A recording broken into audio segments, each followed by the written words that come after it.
So here's another character I have. Okay. He's a hero. He does all the things a hero does, Uh-huh. but he's also against cancel culture. So his mask is he just goes out and saves the day wearing blackface. Like, how do we judge him? How do we like? We're like, no, he's bad, but he's doing good. It's like, it's creating a discussion. Billy, no. It's creating a discussion. No, Billy. This is not a good idea. Oh, Lex Luthor, you're so smart. Why don't you use that smart head of yours to suck this? And then it goes like, how it would go. And then he wins and he's the hero. I don't know what John Kent's kryptonite is. It might just be homophobic slurs. We don't know yet. I want to see what they do with it. Like if Lex Luthor just has to call him the F slur to defeat him, that would be pretty shitty. I don't know. We've got Dylan Burns here, and apparently when he was a little tyke, he used to watch us, and now he's not, and he makes me feel old. Welcome, Dylan. Thank you. I watched you when I was in middle school. I watched you guys, which is pretty weird to be walking in here. It's like if you found out that I guess for you it's pretty weird, but it's just I remember in class getting yelled at by my teachers because I'm sitting back here laughing at Jim Ass during the math lecture. I'm the exact opposite. I just watch middle schoolers. Disavow. I do disavow. Yeah. Milo has a bad record of that on this podcast, so I'm trying to stay away from that. Not a good record. Not a good record. No, not at all. Unlike Milo, though, I'm going to have a gay transition.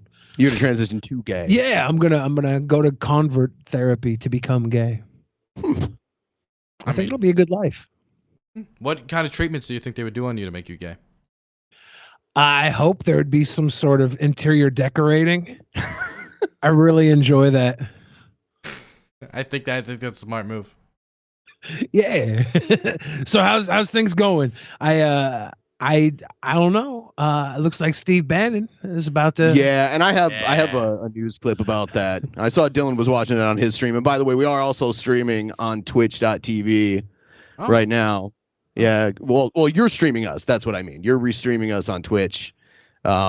We stream on Twitch, but we normally just mess around and play games on there.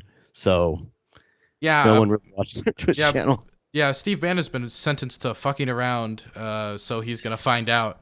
So I guess, I just stream on Twitch and then I cut up everything and then post it on YouTube. It seems like the most effective model to scam the most people. All I need to do now is just add Patreon as well. Well, you definitely did learn a lot from us when it comes to scamming. It's all about the scams. Yeah, so it'll be interesting to see where this goes. The committee said 9-0 to hold him in contempt of Congress. So yeah, he was trying to claim executive privilege for a conversation he had while not working for the president that was way outside the bounds of executive privilege. Trump, a lot of people aren't really noticing, but Trump is trying to block basically everything that happened that day on January 6th from getting out to the public. All the conversations he had with staff, all the conversations he had with people, period, all the documents in relation to that. We just recently, not even that long ago, found out that his lawyer actually wrote instructions on how Trump could become president without having the most electoral college votes. It was basically instructions for a coup, like how Mike Pence would overthrow the whole system. And when you have just stuff like that just leaking out, I wonder if he didn't care at all about really that getting out, then what the fuck is he holding? Well, that's true. There's that timing issue where there really was no reinforcements at the Capitol building for hours. Mm-hmm. Like who has the power to deny reinforcement? I don't know, but Pelosi and Pence, one of them, I think, finally called it in. They had to call in something, yeah. I was actually at the Capitol during January 6th. Oh, did you see Nick Fuentes there? I saw a lot of America First flags, the AF flags from his organization. Do you know what I'm talking about? Oh, yeah. Yeah, I saw a ton of those, actually, yeah. I saw a ton of those. I saw a ton of AF flags. I saw a ton of South Vietnamese flags. There's a large contingent of the South Vietnamese community that was there for some reason. I maybe it's because of that one King Radio guy that just recently got banned off of YouTube after John Oliver covered him. Then there was, of course, a lot of American flags, Trump flags, stuff like that. A lot of people in military gear. like helmets and black camo and stuff like that. Did you have to go in undercover? I actually did the opposite. I went there in a Biden hoodie. Yeah, I was. We saw Baked Alaska doing his stream in there, and he's still around doing streams. I don't understand. Now. I'm surprised that a condition of his release wasn't to stay off the internet. The one guy that was suggesting that he snitched on people. Probably did. I mean, Baked Alaska is not exactly known as a man of principle, right? So it wouldn't be that surprising if he was able to flip on a few people, or if he was willing to flip on a few people. I mean, like, his career is mostly known for being kind of in the purview of other people's careers and just doing stupid shit. And so if you want to do more stupid shit, I guess you can do a lot of stupid shit in prison, but like not fun stupid shit. So I think he wants to get out. That's from the fuck around and find out theory of yeah, the theory of criminal justice. I almost made you I found out, so I stopped fucking around. Yeah, it's a good lesson. You get it quite quick, actually. Most people do. Some people just like to be pinballs, bounce around the machine. I would say the thing is, for me, when it comes to this whole January 6th, is I don't understand how there are still sitting elected congresspeople that the Republican establishment just allows people like Madison Cawthorn to say, you know what, we're gonna plan another one. Yeah, we're planning another January 6th. Watch it. There's like no punishment. There's like nothing. There's like I understand that they don't care on a personal level or they have no morals, but you think the PR would get to them at some point. That there's people saying they're another January 6th. I mean, it's one thing to say January 6th was nothing, but then you say you're planning another January 6th. You'd think that would be like a line. Well, they'd be more prepared for it this time. It wouldn't go quite the same. Well, yeah, Trump was basically pushing them to the door. Yeah. He set up everything. Like, they're not going to have that this time. Biden's going to come out with his ice cream cone and shoo him off the lawn. I was also there for the recent September 18th protest. I actually have all of that on my YouTube. And the cops there were so ready. They were. Yeah. I saw cops for like miles, man. There was helicopters over the city. There was people. And here's another thing. I remember, and I swear to God, I saw a contingent of Proud Boys. Like there was like a watch out in front of a bar they frequented. But what I also noticed is that people put stickers outside of the hotels that housed people coming in from outside the city for the protest. So it would be like a sticker that somebody put in the middle of the night that says, "This hotel has fascists in it." And the whole thing was crazy, but the cops were super uber prepared.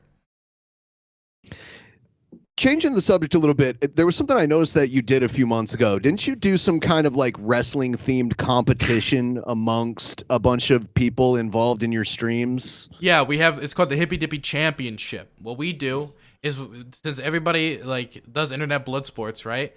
I took the fakeness out of it of, this is a civil discussion. We're all here to learn. And I said, no, fuck this. We all know what we're here to do. And so I have two things. One where we try to keep it civil, the Hippy Dippy Roundtable.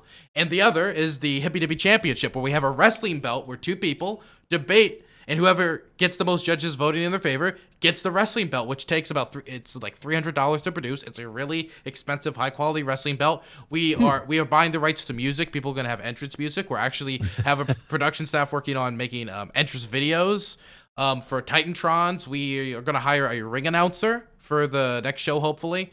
We remember had one for the original. Vosh has been Hippy Dippy champion. And then he lost the belt on a technicality. He won that over Bastiat. Destiny. As in Stephen Bonnell is the current Hippy Dippy champion. Right now, even though there might be some complications behind it because of some backdoor stuff that I can't really talk about. The next one, which is scheduled, is supposed to be Destiny versus Infrared, which is that hardcore like Marxist-Leninist guy on Twitch that yells a lot. That's interesting. I saw that and I was like, we do something similar, but not quite the same. We do something we call Actual Mania. Mm-hmm. And it's for our Patreon shows. It's basically, it's people in our fan community and people that are like the Brett Keens of the world, like the DP lolcow kind of people. Uh-huh. And we play videos back and forth and have them. Yeah, it's a bit of a different production, but I love the idea of mixing wrestling or promotion, that type of promotion into what this is. The blood sports, it was always some big idea that there were people talking about I don't know, ideas, but then when they show up they're just, by the way, you're a child molester too. Yeah. Very intellectual. They would go there. I got a picture of the night. belt if I can send it to your I want to see that. Yeah. Yes. Throw that up. I was on blood sports with them guys, I don't know, a couple years back. Okay. They had a one-on-one between two guys, and I think the one guy won the argument because he had more white babies. Yes. It was so stupid. What was that on, like Warski or something? Like, what are you doing for the white race? I have 3 white babies. And it's like, oh my God, this is easily the worst thing I've ever seen. These poor kids, somebody takes them away. It's quite the belt. Yeah. Yeah, you can actually see it in the background of a lot of Vosh's streams from a few months ago because he had the belt and he Nice. and it was just like something mounted on his wall. And the thing is, whoever wins it, you get to keep the belt. We don't like take it and pass it around. A lot of people don't know in wrestling and in boxing, they actually don't like switch the belt. They only do it in front of everyone. They go behind closed doors. They hand it back to them and get to keep it. It's like winning a trophy. They don't take the trophy back, right? It's like a memento. Yeah, I went to the big AEW show in You were a big AEW Chicago. fan? Yes, I am. I was at. Look at my headphones. There's MJF, Max Caster, Jungle Boy. Nice. Yeah, I was. A friend of mine, we went to this kind of like before party kind of thing that lasted 2 days at this hotel we stayed at. It was run by Conrad Thompson, and he had his belt collection there. Like not replicas, like the original belt that Ric Flair wore when he was the WCW champion and all that.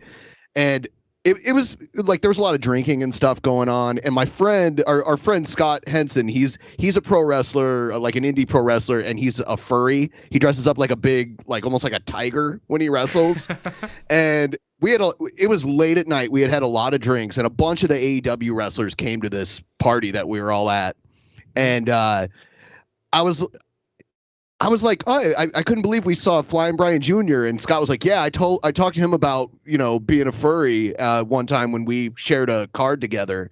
And then we turned the corner and all of a sudden Flying Brian Jr. is coming down the hallway, walking towards us. I'm like, hey, Brian, what's a furry? And he just looked at me like I was crazy. Because you were. Yeah. That was the appropriate reaction. And he was like, someone that dresses like a cartoon animal? And I'm like, yeah. Anthropomorphic animal, Brian. Damn. He didn't learn his lesson. No. Did he have any idea it was connected to that? Did you tell him? Did you say it? Or did he just... Scott was like, yeah, one time you wrestled in Seattle. And it was... And he didn't remember it. He was like, you're just some fucking whack job, and just left.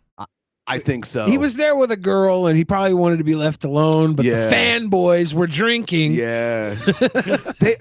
A whole bunch of, like, we were watching, they had a big screen TV set up, and we watched Rampage, like, as a big group. Yep. And then an hour after Rampage ended, a whole bunch of AEW wrestlers showed up already drunk. Like Rebel showed up drunk and gave Tony Schiavone a lap dance, and Marco Stunt sang karaoke. He sang a couple karaoke songs. Wow, it was pretty great. Dude, it was a good time. I can't. I'm sorry, but I feel like Jim Cornette every time I see Marco Stunt walk out there. Like I can't take it serious. I can't take it serious. And he's a lovely person, but like. I mean, like maybe his place is on the indie scene sucking dildos like he was that one time. Like maybe that is. Like I don't know. Like I can't see him actually hit somebody. A wrestler be like, oh, that actually hurt, and then me be like, oh yeah, I take this wrestler seriously. This is an adult man who knows how to fight. If you got hurt, oh my god, he's like 5'2" or something. Have you seen the picture of him next to Chris Jericho? Have you seen that? No, but I've seen him next to other people. He looks like he's Chris Jericho's son. It's so bad. He sings soprano. When he was singing karaoke that night, he had the highest voice I've ever heard on an adult man ever. New gimmick for Marco Stunt. Mid-match, he pulls out like a 2-foot dildo out of his ass and just starts beating the person with it. And then when the ref comes to, he shoves it back in and pins him. Like, that's the great equalizer right there. And you want to know the what? Foreign object. That You know what? That'll help the announcers, make him sound more intimidating, because then they can now announce him like maybe 5 or 10 pounds heavier. Yeah. And he's on the scale. Yeah. By God, that makes him 2 feet taller. Have you seen Ricky Shane Page yet? Do you know who he is? I've not. He's RSP. RSP. What he goes by on AEW. Yeah. He's been doing some he's low on the card dark stuff. Matches, right? Yeah. Yeah, I've seen He's been on actually. AEW Dark a lot. Yeah, he's a friend of ours. He's been on the show. He's been on the show, and we let the crowd. He had some kind of death match coming up the last time he was on here, and we had the fans vote what he would use as a foreign object, and the fans picked a dildo. And he sent me a video like a week later of him beating this guy with a dildo later on. I'm looking at him right now. Yeah, that's him fighting John Moxley. Huh. Yeah, he's great. And he had a match with Big Show recently too. Yeah, right? he Really? was like Yeah. him and he was at the big MacArthur Park or the big 20,000 person event outside of New York City. When I heard the Big Show had left WWE, that was when I knew WWE had terrible. I mean, we already all knew they had terrible problems with managing their talent, but that's when I knew their talent management problems had hit a new low. And after that, you just saw a wave like Bray Wyatt, Mark Henry, literally everyone. They got rid of Braun Strowman. Got rid of the I forget what they're called, but the 2 Indian tag team wrestlers. They got rid of so much great talent just so quickly. Yeah, for the longest time, they didn't have to worry about competition scraping any of their guys because there just wasn't any real competition. They were the show, and that's changed. And now they're going to have to get back to keeping people happy. That's the biggest thing. Like, they can pay them all the money in the world, but a lot of the guys were just miserable staying there. Yeah, I can imagine. I mean, like the Big Show, like he was basically getting humiliated on like a weekly basis when it was the WWE. And the dude's a wrestling legend, right? WCW and WWE. His like legacy like spans multiple companies. And when he switched companies, like that was a big thing because that wasn't like some old talent switching hands. That was new, young, developing talent switching from WCW to WWE. And like he has that legacy, and to then have him like crying like a baby, or getting humiliated and doing the Netflix special and all this dumb shit. Like, yeah, sorry, but like, yeah, no one's gonna take you seriously. Yeah, he's always a monster. I think they book him a little too hard in AEW, smashing like QT Marshall and all these people that I'd actually like to see develop. I'd like to see people go over him, in my personal opinion. Like, at least they treat him with respect there. Well, people will end up going over him, but they build him like a fortress so strong. The guy that does go over him, it's going to mean something. True. So I think that's the inevitable story they they're don't telling there. They don't really want to give anything to QT Marshall right now. I mean, getting beat by Big Show is not a bad thing for anybody. It's freaking Big Show. Yeah, but I mean, that like that happened with Sting recently, right? But the thing was, what happened was he gives a diamond cutter to Sting, he shoots right back up and then hits him, and then boom, QT's out. And I'm thinking, at the end of the day, it's still like a 60-year-old man, and like your move had no effect on him. Like at that point, you're building up Sting, you're not building up anyone. Yeah, you know, since we're on the subject of wrestling, I did have a wrestling-related news story, and we have to play our cool intro, our news intro. Here it is. Dope. He called me, sir. It got me so human angry. People are discriminating against wolves. Wow. They're laughing at us, at our stupidity.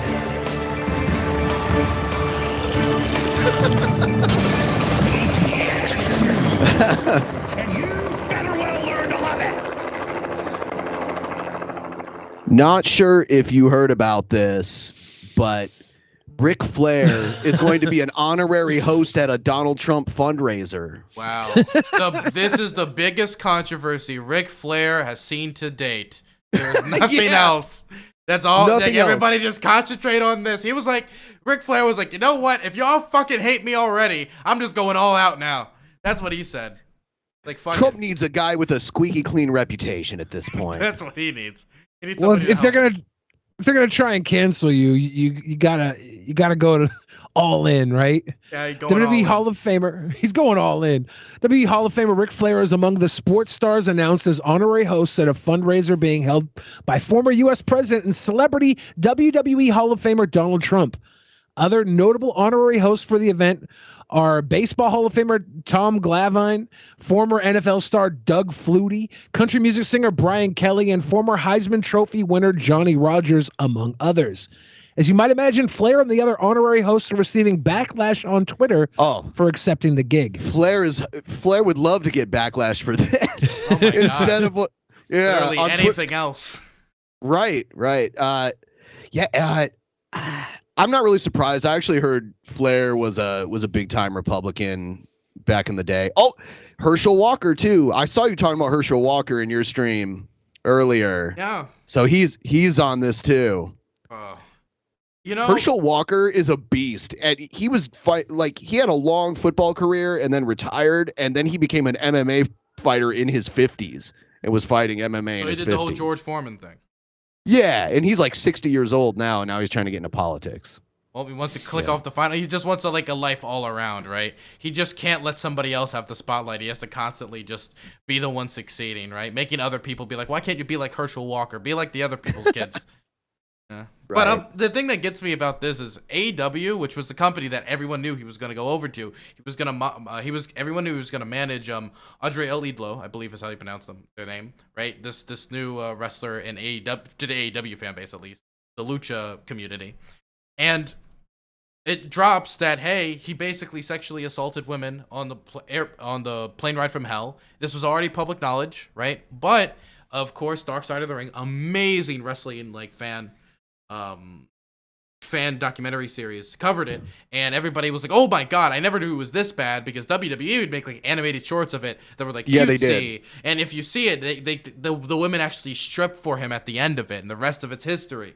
But he sexually assaulted multiple women, so that's one thing. And the AEW fan base is probably a lot more progressive than most wrestling fan bases is, and connection to I would say WWE fans or everything. If you look at how they respond to stuff, and how Sonny Kiss has been more accepted, and Anthony Bowman, one of the bigger openly gay wrestlers right now, tag team member of the Acclaimed, they're being accepted and such. Nyla Rose. And then not only does he fuck all of that up with that, but he's like, I want to make it so it's literally impossible for AEW to ever even mention my name on air. And so he jumps on this as well. It feels like he was going to the most progressive company in history, and somebody was just waiting there with a sniper.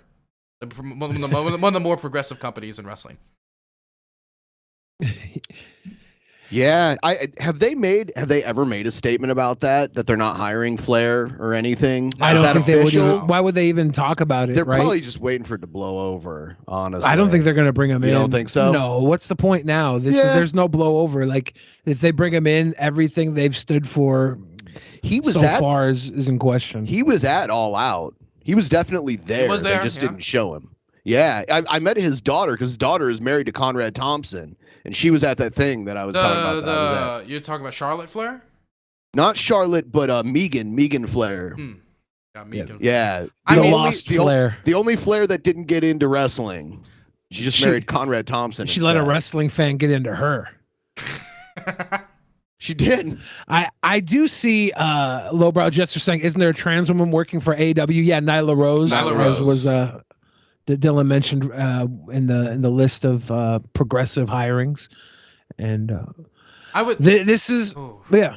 I just, what really gets me about this is you said, well, maybe it'll blow over. I don't know. I feel this is like a Bill Cosby situation. Now when you mention his name, it's kind of somewhat synonymous with the situation recently, you know? When you mention Bill Cosby, we all have those memories, but it becomes like when you name his name, one of the first thing that pops in your mind is what he did, right? And when it comes to Rick, I mean, definitely in a more progressive lighting, it might be that. Yeah, it's hard to really look at it objectively, I guess, because I grew up on Cosby. I grew up on wrestling with Cosby. I think I probably enjoyed Cosby's work more than Ric Flair's. And when I think about Cosby, I think he was much worse than Ric Flair. But I don't know. Maybe time will tell. It's all bad. It's all disgusting. It's all inexcusable. My top two favorite wrestlers ever are Ric Flair and Randy Savage. It's like a tie.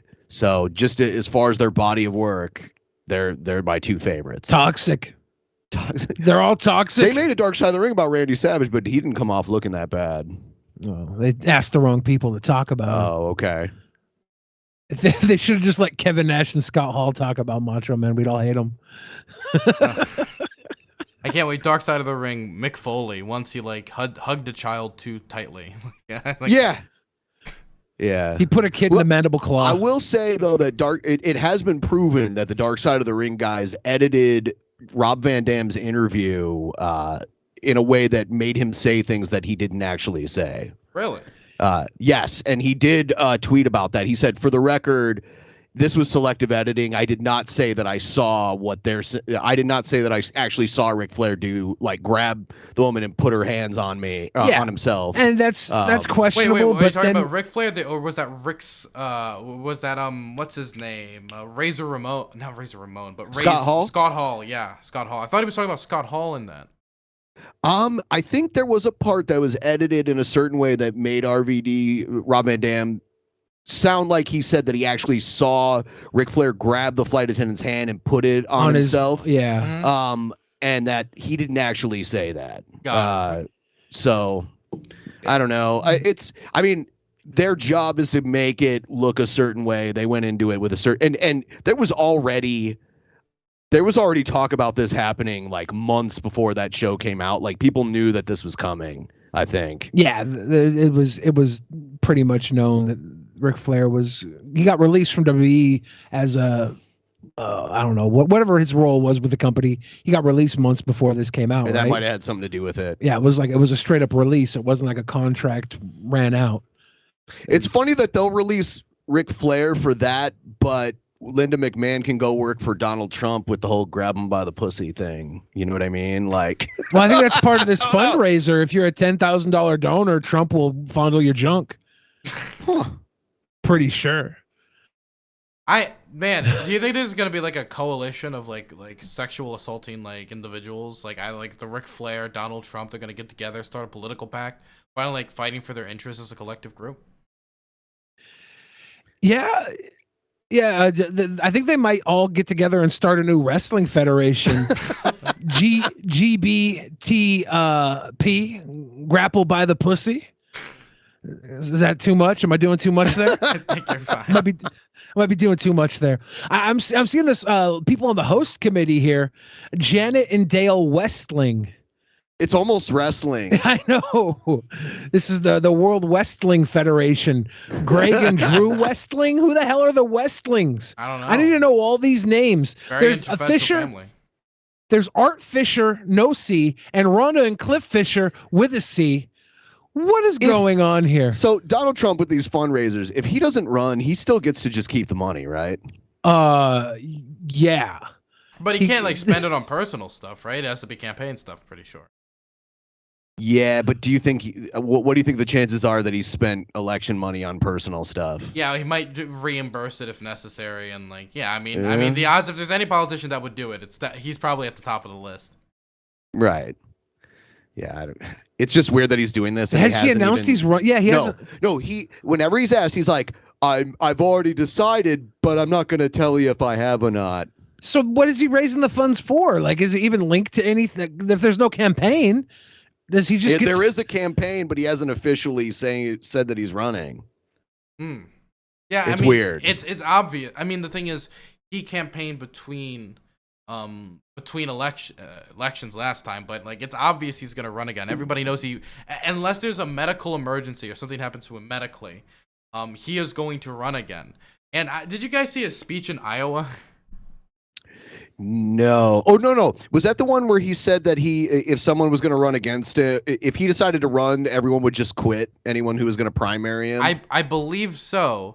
But there was an earlier part in that speech where he says it's rigged and everything, but then like randomly he takes out that old conspiracy theory and he starts just listing like all the evil Democrats, right? Like he does, like a bunch of like evil Pokemon or whatever. And then he lists Omar. Yeah, she married a brother. Get in America. Just throws it out there. Just throws the old Omar married her brother conspiracy theory out there. Yeah, I mean, that would be public record. I mean, like, marriages are public record, so you'd be able to confirm that. If she did, it would be pretty easy to find it out, yeah. Right. It's ridiculous. It's like, there's plenty of... I've always noticed this with politicians. There's real criticism you could probably give towards any politician, even ones you mostly agree with. But people decide to make up these sensationalist stories about them instead of just attacking things that they've actually done as politicians. I don't understand. That's the secret. Most politicians don't actually do anything. They just get elected and then go to sleep. That's not true. Sounds like Most life, of them. though. It's a good life. New royalty. Let's go. Is there a minimum requirement for representatives and senators to show up and vote? Because I notice a lot of times, so they could literally Tulsi show up to Gabbard, none like of them. during the end of her thing, was like literally like basically checked out. I was like, "Fuck this shit." Wow, even John McCain showed up with brain cancer to stick it to Trump. If he can do it. He didn't, like, he was just in this groove, though. He didn't done anything else with his life since he got out of the POW camp. So he had nowhere to go. He was like, I'm just going to go to fucking Congress. It's just like when you're old, you go mall walking or something, or you go down to the docks and feed the ducks at the boat near the boats. I could not imagine being that like have so little to do. That's the life. Is it? Is that your ideal retirement? No, I plan on dying young. Do you? Perfect world. I should start auditioning new co-hosts then, right? I'm not that young. Oh, hold on. If you're I figure anything under 50 is young. Nah, I think like anything over like 30 is pretty old. Oh my God. Dying at 35 is old? That's dying young. Old. That's old. Oh my God. You're boom or zoom. I don't know the word. I'm 20. What do the kids say? You're a zoomer. You don't understand. Well, I mean, like to me, you gotta imagine, like I listened to you guys in like middle school, so I'm like walking into the retirement home, looking at the old stars of a bygone generation. You know, that's what where the Ric Flair's just waiting to get canceled. Yeah, I just turned 40 this past May.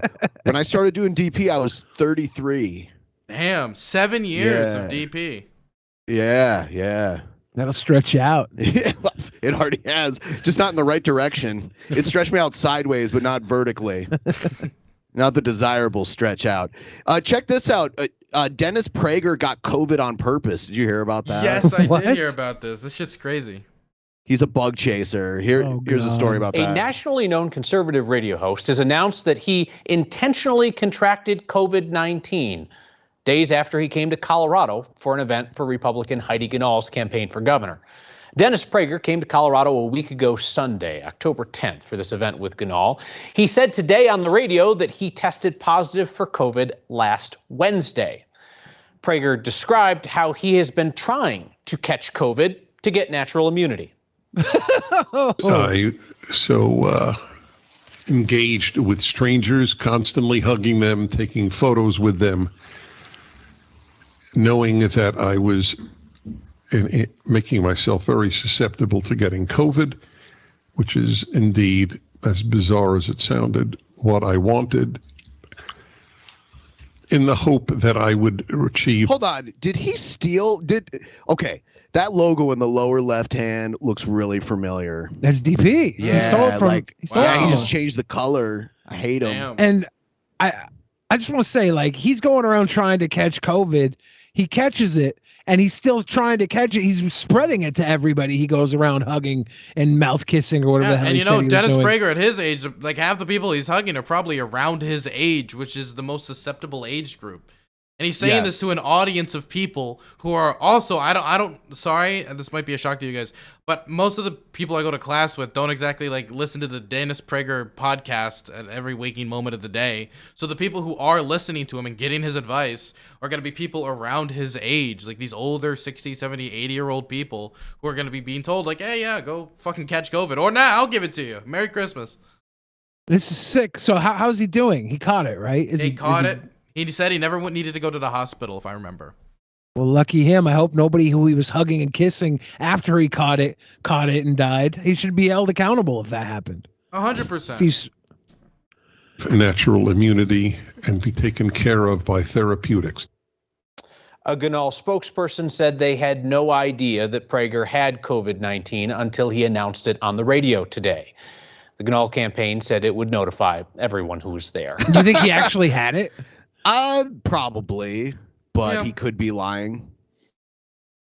The thing that gets me is he says that, so in that segment, they didn't show this part, but in the segment he talks about like, I wish like all Americans got natural immunity. The amount of people that would die if all Americans had to get natural immunity, which we don't even know how long it lasts. So that means you might have to get natural immunity multiple times, right? Because people catch COVID multiple times. The millions upon millions that would die in that. I mean, right now we have 600 going on 700,000 dead. That's already terrible. We're talking in the millions. We're not talking 1 million. We're talking 2 million, 3 million plus. That's the range we're talking about now that he wants us to fuck with for some reason. I mean, right. I mean, there are some illnesses where, you know, maybe it is better to catch it, but this is not one of them. Like no one suggested that you should get polio to build a natural immunity to it, you know, and no one suggested measles. You should just get measles to get natural immunity, or smallpox. I think polio and measles are a little different than this, right? Like they're different because they're different diseases. Yeah, there's the numbers. Like I think they said that liberals and conservatives don't understand the actual numbers of this pandemic, and it's skewed by their political leanings. Like very few adults actually understand the exact ramifications of what this disease is doing in America. We all think based on our political aligning that it's either less or worse or affects people differently because of which the polls that have come out about it. So I could see why people are confused about everything. I just hope you stop trying to catch it and then going and kissing and hugging everybody on your way to try and catch it. That sounds so stupid to me and malicious.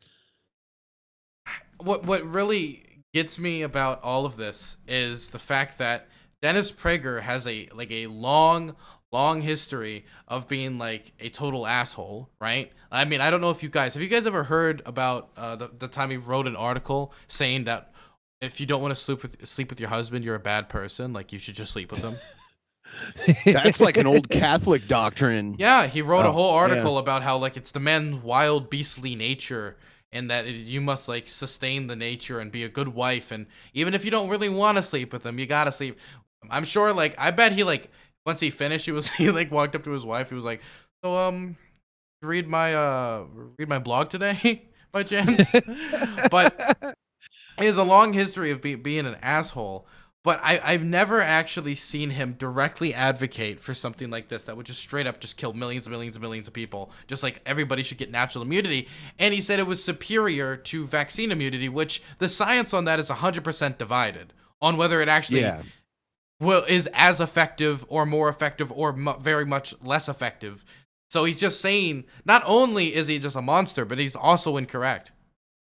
Yeah, and I mean, whether or not natural or vaccinated immunity is better, we can see the effects of catching the illness are almost always worse than the side effects of having the vaccination. So yeah, so far,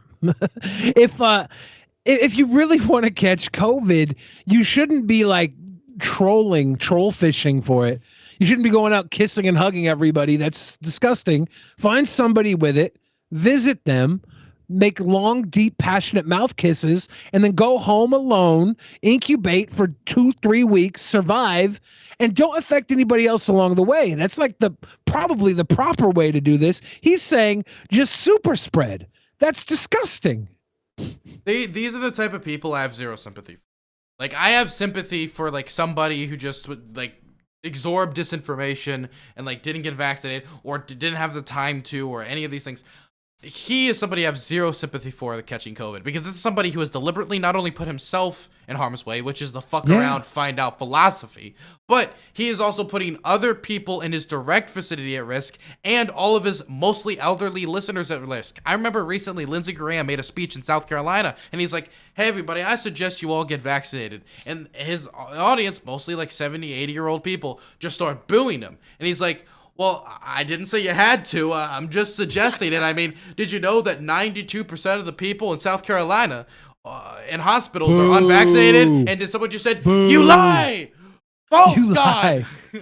Yeah. It's Okay. disgusting. Trump got booed by his people too, Yep. that otherwise worship him. So the ideas that his side are now peddling are growing more support than he does himself with his own followers. You know, you're at that special level of crazy when you're like ready to either fight God or become him. Yeah. You gotta chill.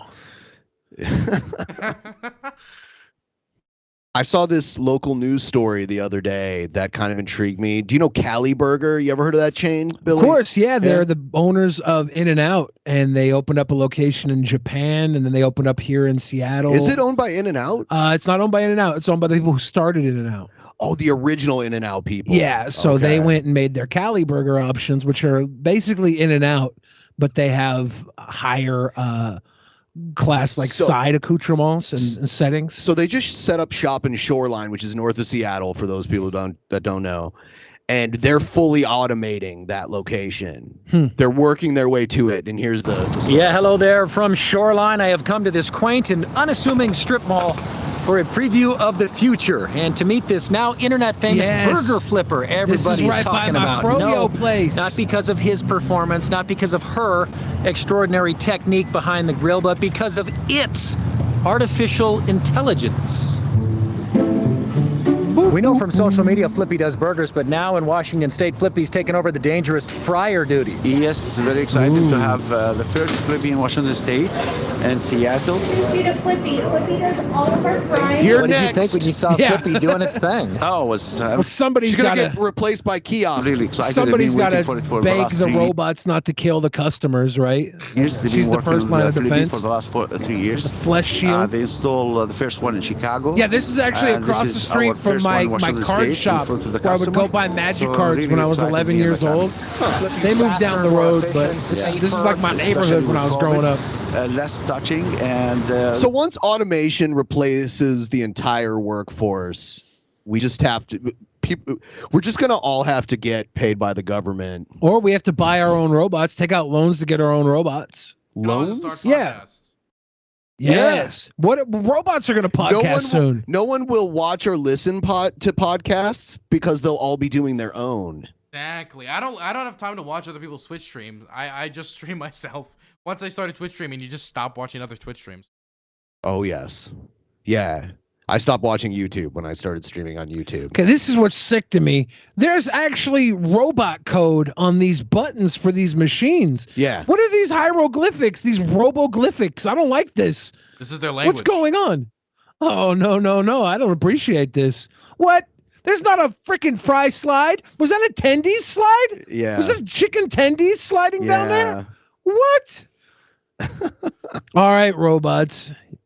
You can take over. Yeah, just so keep feeding they me. have one that can flip the burgers too, and they're just kind of working towards automating the whole thing. But basically, this guy's the owner of this location, and he said that it wasn't going to take away any jobs. They're just going to have all their employees will be customer facing instead. Yeah. I mean, it's eventually going to take away jobs, right? And for me, the sad reality about these things is this is the type of shit I want to be excited for, right? I want to be excited that robots are making burgers. I want to be excited that robots are doing all this cool shit, right? But all I can think about is all the people who are now going to lose their jobs. Thankfully, right now, the job market's pretty tight, but that's not going to last forever.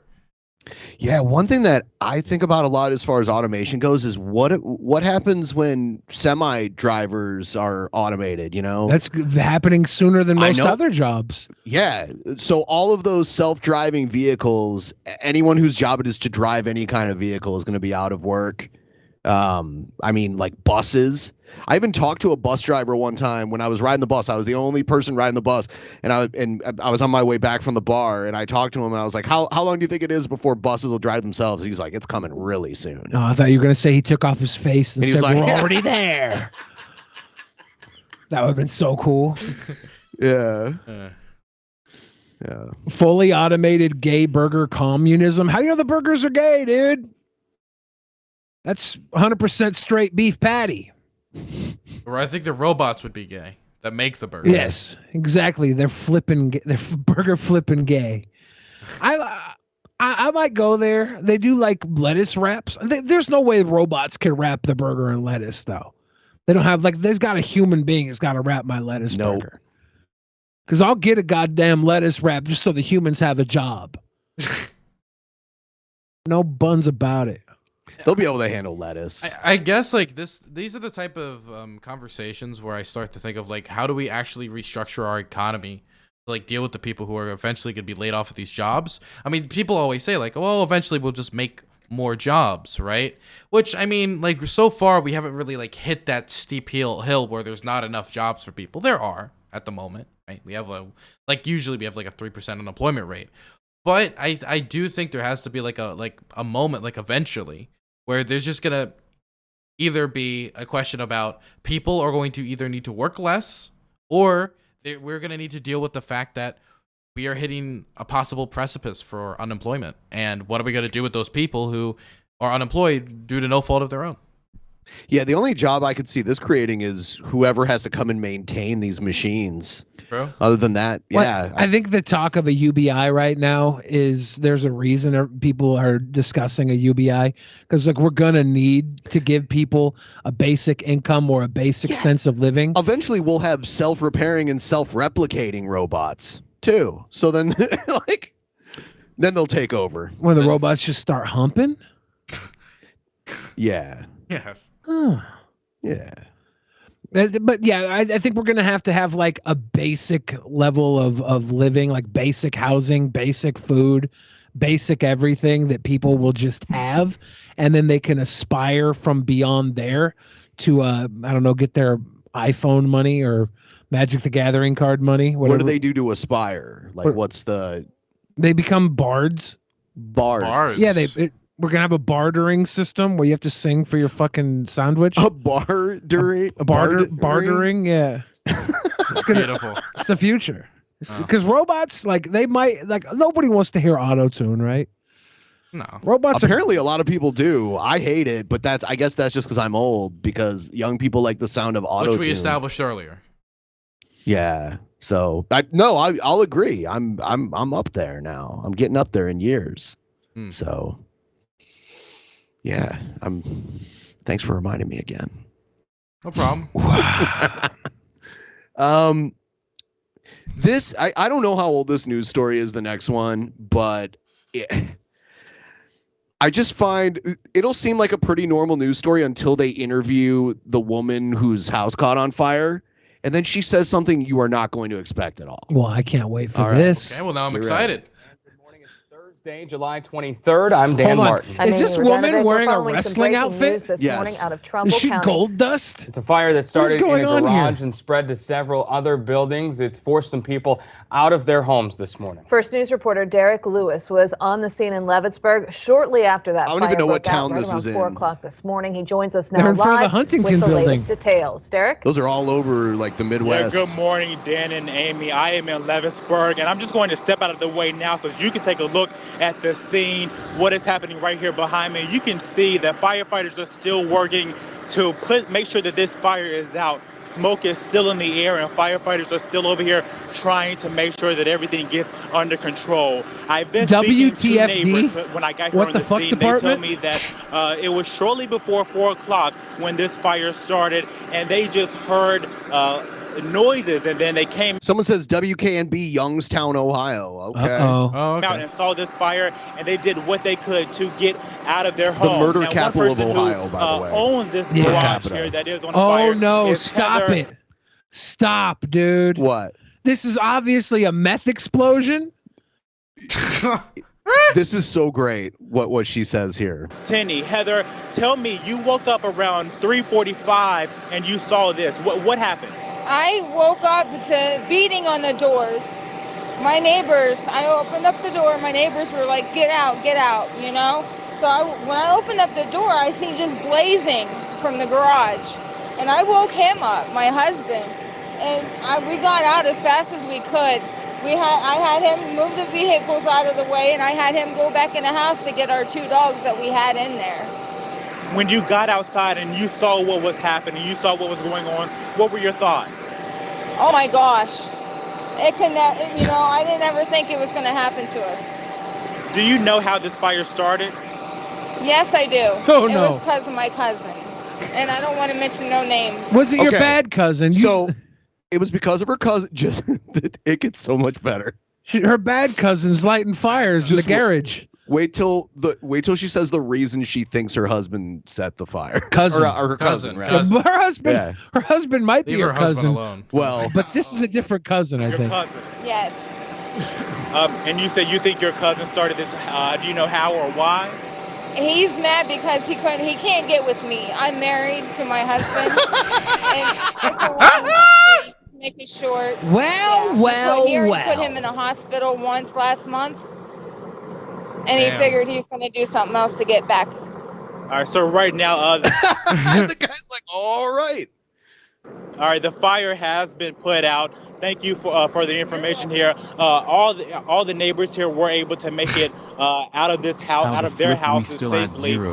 There were 2 garages here that were damaged. And kisses from Canada. Oh, thank you. Big kisses, Northern Perspective. Houses and Jennifer Robbins, thank you too. But no injuries. That's the latest here, live in Leavittsburg. Derek Lewis, WKBS. There were no injuries except a broken arson's heart. Yeah. Damn. I think it was my cousin because he was trying to smash, but Chicken Little over here, my husband cousin, had to smash him back. Wow. Yeah, I would have kept asking her questions too. Do you think she had any like comprehension on how people would view her just saying, yeah, my cousin wanted to smash, how she knows the rest of the world views that shit, being in relationships with your family members, or she has just zero completely self-awareness. Zero. You see that husband? He was wearing the goddamn American Eagle shirt. I don't like to stereotype people, but that's Youngstown, Ohio, right there. That's I don't like to stereotype people either. I like to diagnose people, and those people are Ohio. They're Youngstown, Ohio. Youngstown, Ohio, murder capital of the world, because it's not worth living in. It's pretty awful. At least it gets us good boxers, though. That's true. And he won. He got the cousin bride. Yeah, he did. Congratulations. Somebody give him the hippy dippy cousin flipping. Give him the cousin fucking championship. Yeah. Yes. This woman, this host, everybody here seems out of place. Look at the look of the dude on the left. Look at his face. Yeah, he's like, I don't need you guys to know that she's my cousin. We have a very big family. Hey, Dylan, do you remember Egghead? Do you remember Egghead? I do not. Okay. He was the guy with the really dirty bathtub that we used to laugh at all the time. Anyway, he's a very cringy guy. And I told you about our wrestling theme thing that we do. We have our undercard title, our mid-card title, and it's called the Cringerweight Champion. Oh, instead shit. Of the Cruiserweight Champion. That is actually brilliant. I might steal that. We can unify the titles some way down the line. True. Be separate companies. Yeah. But here's the Bannon clip that I got. Amendment. Yesterday evening, counsel to Mr. Bannon requested a 1-week adjournment of our response to a letter I wrote on October 15th, which stated that Mr. Bannon's willful defiance of the Select Committee's subpoena would lead to tonight's hearing. Without objection, I included my October 15th letter in the record, as well as yesterday's letter from Robert J. Costello, Mr. Bannon's attorney. Mr. Bannon's attorney said they needed time to, quote, assess the Select Committee's request in light of litigation. Can this guy talk any slower? Trump. He could, in the yeah. District of Columbia District Court yesterday. So this is a special committee, right? That was assigned to this? Yeah, this it's a select committee, yeah. Okay. And so I see Cheney there. What other well-known Republicans are on this? Oh, well-known Republican. I think Kissinger? Not Kissinger, Okay. but Kinzinger. I think is a Republican. I'd have to go back and double check, but I think so. He's one of those this Trump takeover is terrible, and we've strayed away from the roots of the party. I think types. Okay, so like Cheney too. Yeah, there was There was a handful of Republicans that voted Even yes though Liz to Cheney convict. votes along with Trump 90% of the time and was willing to do everything basically he asked except the fact that the election was stolen, and that was somehow too much. Yeah. However, the former president's lawsuit is immaterial to Mr. Bannon's defiance of our lawful subpoena. I made that clear in a letter to Mr. Costello this morning. Without objections, my full letter is in the record. Furthermore, White House yesterday issued a letter to Mr. Bannon's attorney stating, quote, "We are not aware of any basis for your client's refusal to appear for a deposition," end quote. Before the Select Committee, and further said that, quote, "President Biden has already determined that an assertion of executive privilege is not in the public interest and therefore is not justified with respect to certain subjects within the purview of the Select Committee," end quote. Without objection, I include the full White House letter in the record. He's not going to read the full letter, is he? I mean, this video is only 4 minutes long. But he's speaking. It makes it feel like we've been watching for half an hour. Slow. He's an ent. He wants to milk this, you know? This is his moment. Yeah. So they voted on it, and it was 9-0 okay. to tell Bannon that he has no privilege here. So then what happens next? What, does Bannon go to court for this, or he'll be held in contempt, right? Okay. Contempt of Congress. Contempt of Congress. Damn. And I think that's what was said. I don't know. I might also be making that up. Hey, you know. I like to lie. He does. Well, I'm happy you're open about it. Makes my job easy. Oh. I would respect Trump more if he just said that out loud. I like to lie. That's really it. Like, if you want an explanation for why I said this thing and it was a lie, I just like to lie. Oh man, if you wanna hear someone make almost like an attorney caliber case on why Martin Shkreli's a good guy, you'll get it from this guy right here. For one, I'm not an attorney. I'm a friend. He loves to defend Martin Shkreli. Well, I mean, like as long as I've known Billy, he loves to like defend people that a lot of people don't like. I just love to stand up for my buddies. Like there was the O'Neill's. Yeah. For my good friends. I mean, like, I feel like you're picking like literally some of like the most hated people in the country, right? Yeah. Onision? If somebody is that hated, then I feel like there's a lot of people that are missing something. And if I'm wrong, that's only one person that's missing something. So why not back up a pal? Why not back up a hated friend like Ric Flair or Bill Cosby? Yeah. Oh. I'm kidding. I give a good few reasons. I'm not friends with Bill Cosby. Or Ric Flair. Yet. Yeah, if Ric Flair and I can get a Chipotle endorsement together, I'll do a burrito tour with the man. No. But yeah. Is Martin getting out soon? Possibly. Okay. Possibly. Do you think he'll make a podcast? First half next year? If what? Do you think he'll make a podcast? Yeah, he might. We used to do like podcast style streams, I don't know, 4 or 5 years ago.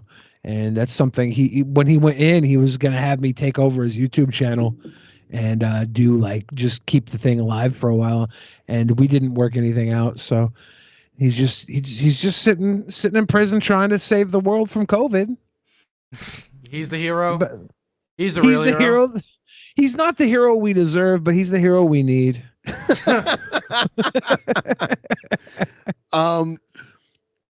Speaking of Onision, when Chris Hansen was trying to bring Onision to justice, he interviewed at the time the sheriff's deputy in charge of media relations in Onision's county, and that guy is now the sheriff of Pierce County, Washington, and he's in trouble because he called the cops on his paper boy and tried to have the cops come and arrest his paper boy. Yeah, they showed up like 40 deep, right?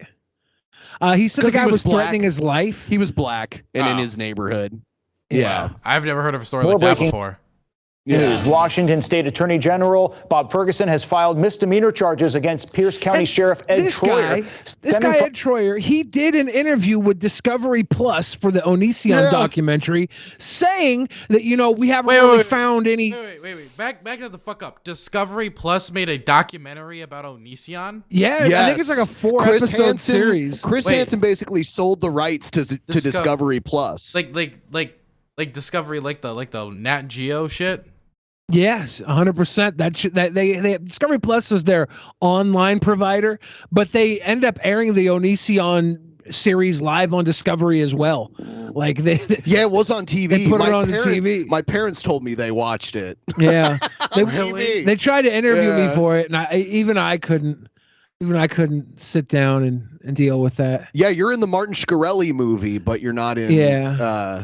You're not in the Onision series, docu-series. Yeah, but this guy was on it because Chris Hansen became like a drama streamer in 2019, or was it 2020?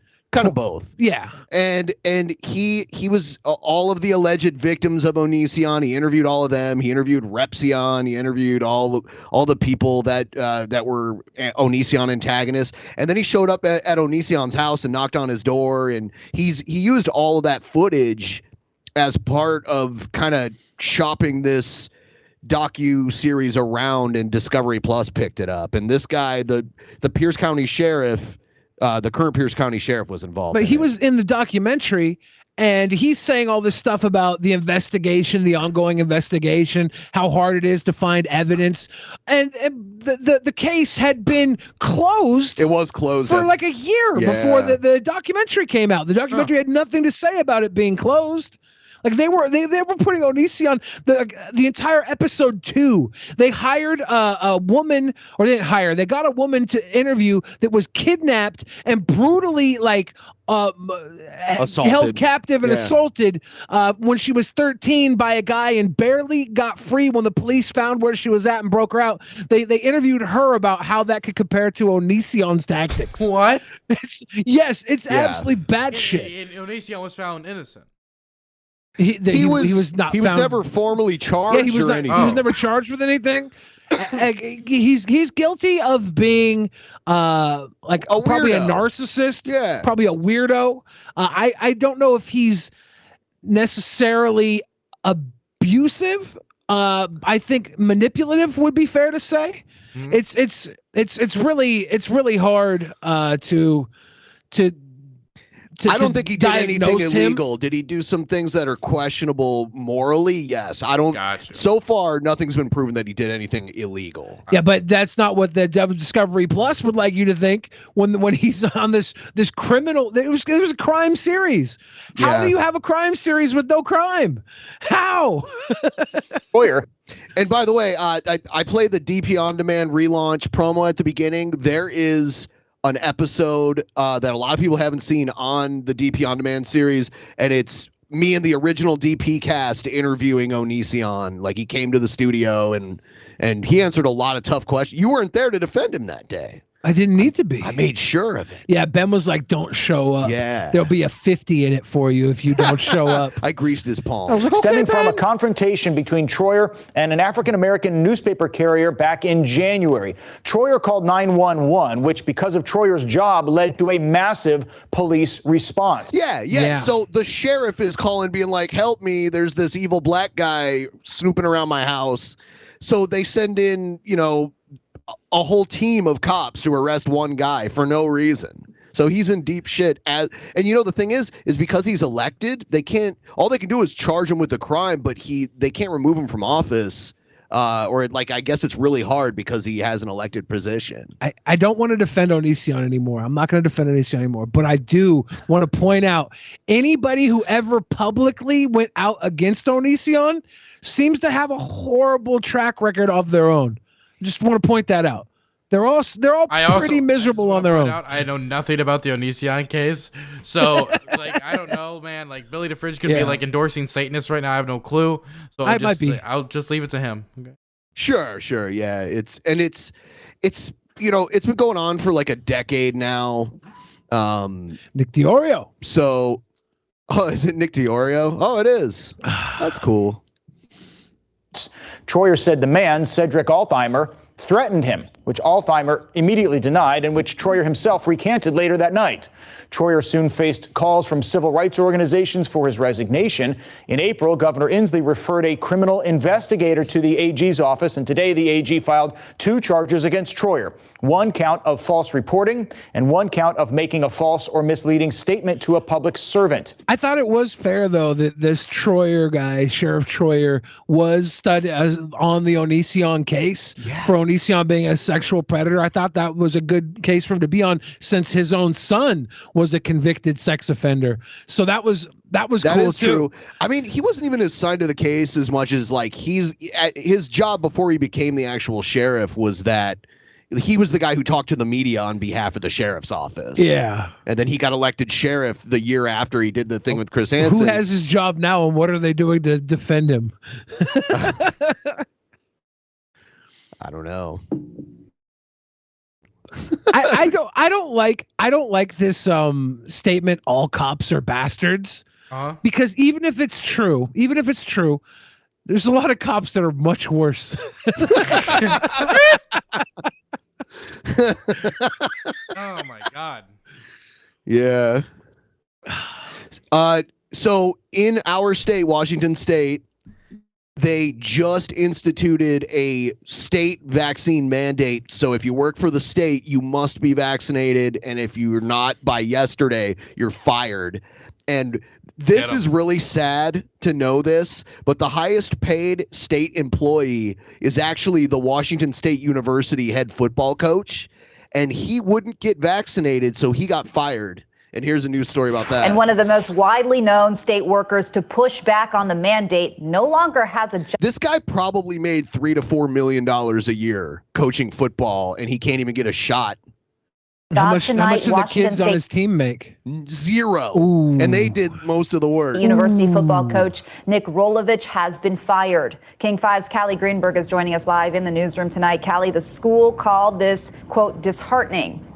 Right. They said earlier today Rolovich was informed that he'd been terminated. He left the campus right after that. Then the athletic director. By the way, his salary was reported as $3 million a year. Later broke the news that the WS football to the W. Yeah, high level coaches in college get paid so much. $3 million or all to take a free vaccine. I mean, it's such a. I don't know if I could make the decision. That's a tough decision to make. Yeah. It's also sad that like the cost of tuition to go to even a state college, and they're paying their football coach the most money. Mm-hmm. You know, that's crazy. I mean, out of everything, yeah. Yeah. WSU football now, team. If Bill Nye, the science guy, wanted to get a job there, they might pay him a couple million. Their assistant coaches who had been terminated for not being in compliance with the state's mandate. It is disheartening to be here today. Our football team is hurting. Our WSU community is fractured. He was one of the most prominent and the highest paid employee in Washington State. But now WSU head football coach Nick Rolovich has been fired for not getting vaccinated against COVID-19. The non-compliance with this requirement renders him ineligible to be. It's crazy how here in our state, like the public employees, even someone that they would, someone that they pay this much to has to get vaccinated or they're fired. No questions, no exceptions. And then in Texas, they're doing an anti-vaccine mandate even for private businesses. The difference is it's like we don't even live in the same country anymore. Do you think he'll get a job in Texas now? They've got not as a head coach. Yeah, not at all. No. If I had to choose between my $3 million job or getting a poke, I would become homeless. Okay. Even though I got the poke for free, even though I went and got it for free. If someone told me what to do, I would say, okay, I'm not going to do it. Just because I'm a prick. That's the only reason. I don't like people telling me what to do. Okay. But you got vaccinated. Of course. Yeah. I told myself I wanted to do this for me. Okay. For me and my future children. Employed at Washington State University and therefore can no longer fulfill the duties as a head coach of our football program effective immediately. The school's athletic director and president sharing their disappointment, saying when they hired Rolovich nearly 2 years ago, they hoped he would be a long-term coach. Now the football. That's another thing. Like every coach is different and it takes time to build as a coach and strategy with the team. So usually the first year a new coach takes over, a team has to learn how that works, and they have to get used to it and everything. So it's a setback. Is once again in transition. We need to infuse compassion, empathy, and unity back into our WSU community, and that healing process needs to begin immediately. Can I For just months, say, look, Rolovich. there are people out there that are getting like offered donuts to get vaccinated, coupons to get vaccinated. They're getting offered everything to get vaccinated. This is a prime example of like incentives only go so far. If somebody is legitimately saying I will not get vaccinated even if you offer me $3 million, like at that point, like it has to be mandated. Yeah. I bet you he'll get a job in the XFL when it comes back. You know what? He might. Who knows? I don't know.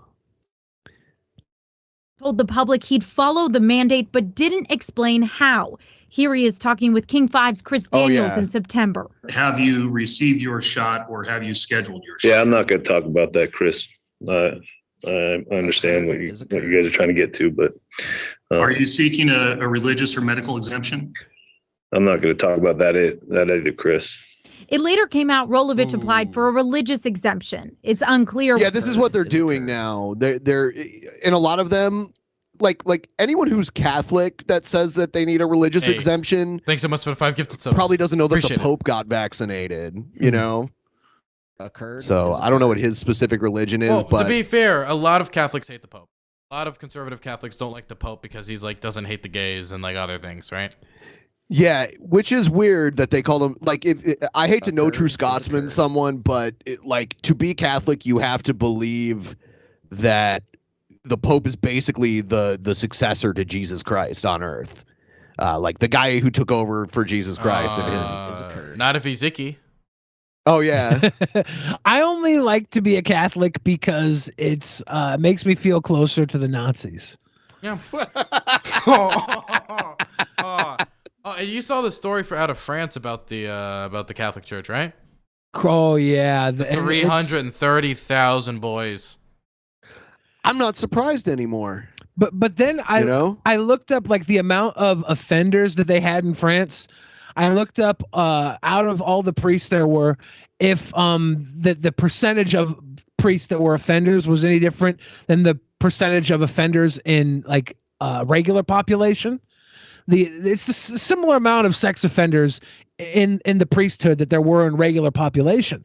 So the only problem there is that they would cover up all the stuff they were doing for centuries. My problem isn't with actual Catholics themselves, because there's more of them than any single religion on earth. But the clergy and the institution of the church is the problem. Ben, I'm so happy to hear today, after all these years, you're not anti-Catholic.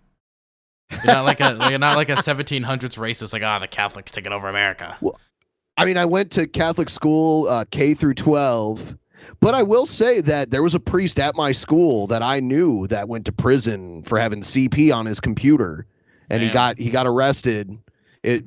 Crazy story. And there's other stuff just in the diocese I grew up in. So it's so widespread. Something has to change somewhere in there. You know, my neighbor was a diddler and tried to get me to go to a Christian camp, and I almost went, but then canceled to hang out with my bad cousin. And then you just joined Boy Scouts instead. Well, my dad pulled me out of Boy Scouts once he figured out I was in it, because he worked nights. Okay. He's like, "No, you can't do Boy Scouts; they diddle." So I dodged so many diddle. I dodged so many diddle bullets growing up. My neighbor had an above ground pool. Like, we should have known.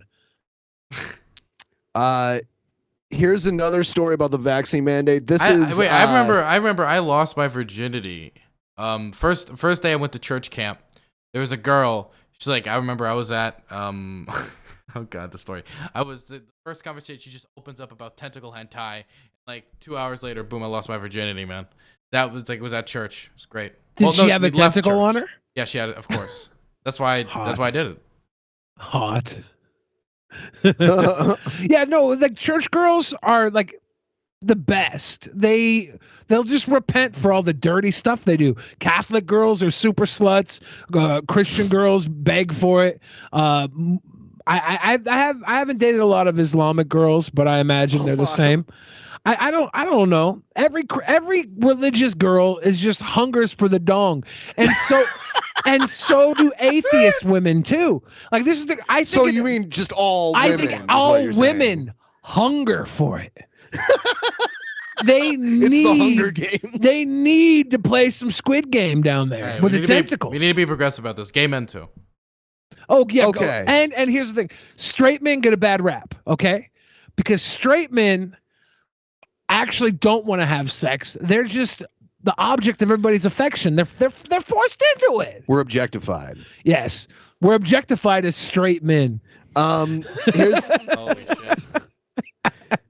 So here's some more people losing their jobs over the Just mandate. coming in from our Washington State Patrol this morning, new numbers about how many employees we will lose at the State Patrol. 127 Washington State Patrol employees will lose their jobs over the vaccine mandate. And they're also making it a rule like next week where you have to show proof of vaccination to get into a restaurant. I gotta say, unironically, I think I'm actually happy about all these cops just like getting kicked out of the force.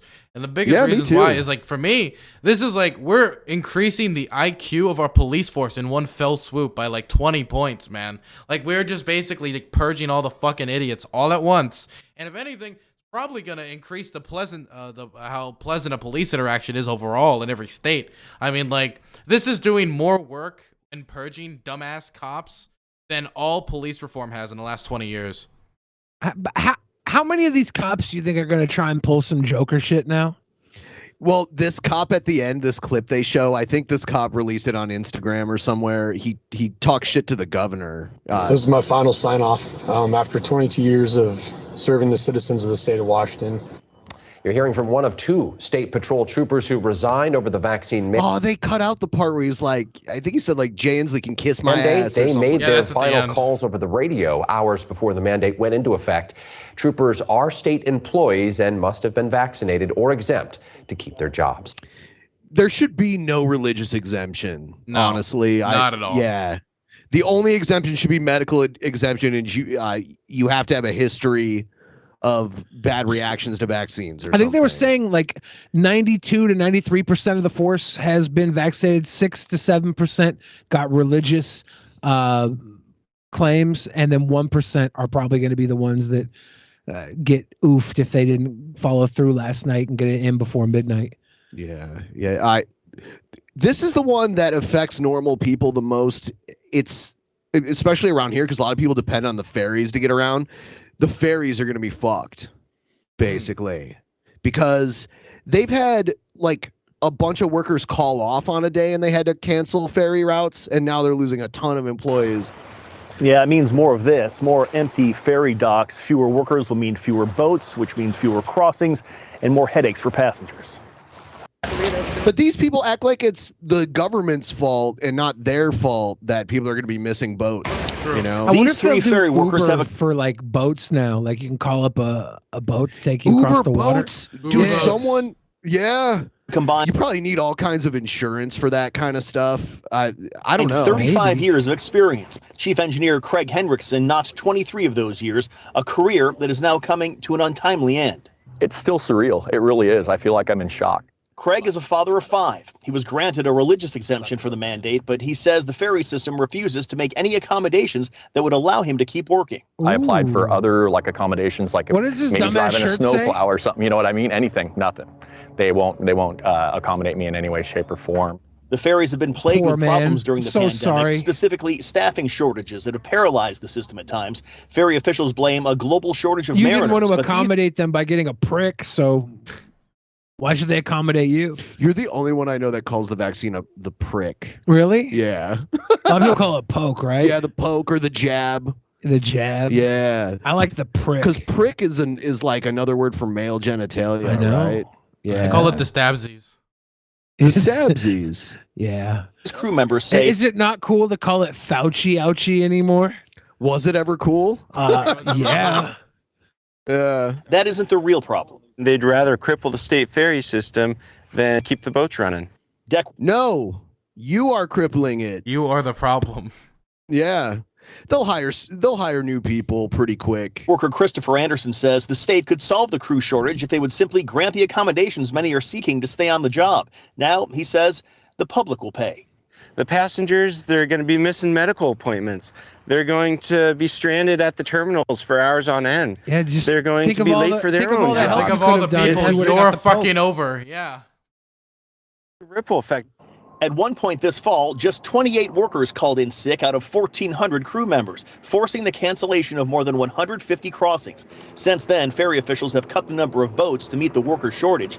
And even with about 200 crew now expected to lose their jobs, ferry officials believe they have the situation under control. Well, we're pretty confident that we'll be able to keep the schedule that we have right now, so people can rely on the ferry service. I wonder if they got people lined up to take these jobs. We are in a tight, but the job market's pretty tight right now, to be honest, though, right? Yeah, I don't know. Look, I just hope that the ferries don't stop so that I can go across the water easily and not have to drive when I want to go get a delicious yakisoba meal. They have the Susumu Japanese meal, Fujiyama. What are you talking about? Across the water. You got to take the boat or drive all the way around. What is it, in Bremerton or something? It's in Silverdale. Okay. Fujiyama. They have the Fujiyama sauce. Okay. It's really good. Okay. I probably won't go there anyways, but I just like to have the option. Okay. God, this is a real disconnect for me. The idea that I would have to rely on a ferry service to get around is bizarre to me. Yeah, I mean, if you look at Washington, there's like a big thumb on the far western side of it, the Olympic Peninsula, and people live over there. And if you don't take the ferry to get across the water to get to Seattle, you have to drive all the way down to Tacoma and then come up around. So the ferry is like a straight shot from wherever they live to downtown Seattle. It's kind of like I just fucking move. Right? I'm sorry, I can't. Yeah, like if you live over there, you enjoy like rainforests and the beaches and that kind of stuff. It's beautiful. Yeah, it's beautiful, but I wouldn't want to live there either. You know, it's a great place to be a serial killer. My family grew up over there. Oh, okay. We had to move back to the city after a while. Yeah. After here's you one lost more a local few cousins. Here's one more local story that I don't know. Seattle just made a lot of ridiculous news recently, and I'm glad the police are keeping the streets safe, though. Seattle police have taken down a suspected Lego theft ring. Police say more than $10,000 worth of Lego sets were stolen from a business downtown. An employee at the... You ever see those like drug bust photos where they have, you know, all the cocaine and weed and everything all stacked up, and there's usually guns and stuff? Yeah. This reminds me of that, only toys. I'm pretty sure there was a Magic the Gathering card sting recently too, because for a couple months I was getting crazy good deals off Craigslist. Like, how could they exist? I think someone was stealing them, and then it dried up. So the cops are cracking down on all the fun. Keeping us safe. Legos were cool though when I was a kid. What the hell is that Warhol Lego set with Marilyn Monroe? That's probably a puzzle. I don't think that's Lego. It's a Lego. It says it's got the Lego logo down in the corner. Holy shit. Yeah. Andy Warhol Legos? Yeah, I guess it's probably like Legos that build together to make the painting. They have the Harry Potter crest Lego set over there too. Do you think someone snuck a cell phone into the Virginia State jail, and Chris Chan is orchestrating this Lego heist from Savage? Savage. I'm trying to imagine, like, if you are like a illegal Lego dealer, though, you got like a perfect defense mechanism. The cops running behind you, just throw a bunch of Legos. They're fucked. You have all unlimited like fucking foot fuckers, right? They're done. Yeah. You could probably take out some high issue police tires. If you're in a high speed chase. Yeah, just throw them on the road. Chuck them under the wheel. Yeah. They're gonna have to get tanks. You're gone. Yeah. I love the motto of the Seattle Police Department up at the top too. Service, pride, dedication. Beautiful. Yeah, our because of all the stuff that happened, you know, last summer, or not 2 summers ago, with, you know, the CHOP and everything here, our police chief retired and our mayor is not seeking re-election because I think they thought they had cushy jobs. And they didn't. They went to the police chief, and mobs of protesters went to their houses too. Yeah. It got pretty insane here. Are those Duplos down in the corner? Like, who steals Duplos? Those better not be Duplos. I don't know. Imagine being the fool that steals the Duplos. I don't know. I'm really trying to peek at all these different sets. I haven't bought Legos for like 20 years. This used to be like what I went to this, like when I was a kid, I would go to the store if I had a little bit of money. It would be the $2.99 Lego pack, the little tiny Lego pack. If I had a lot of money, I'd usually get like an $80 pack. I got a $20 Lego pack was like the best day. Go home, build that bitch, then turn it into a dick tower or something. I know that Legos have gotten like more expensive with time. Do you think the reason why we're seeing busts like this is because like since they've gotten so expensive, it's now more profitable to go steal this shit and sell it? Oh yeah, probably. It's and these are like it's hard to put an anti-theft device in these things. Like they're pretty easy to swing out of a shelf. Every Lego should be a tracking device. Every single brick. Yeah. You need an international database of which each Lego brick is located currently.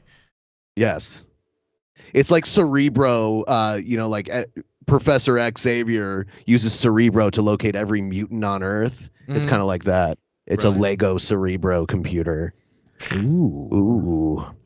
We are going to read through our donations really quick here. Anyone watching on our stream, the link is in the description below if you want to chuck us a couple bucks. We'll read through the Streamlabs that you sent in. And if you want to give us a like, that's cool.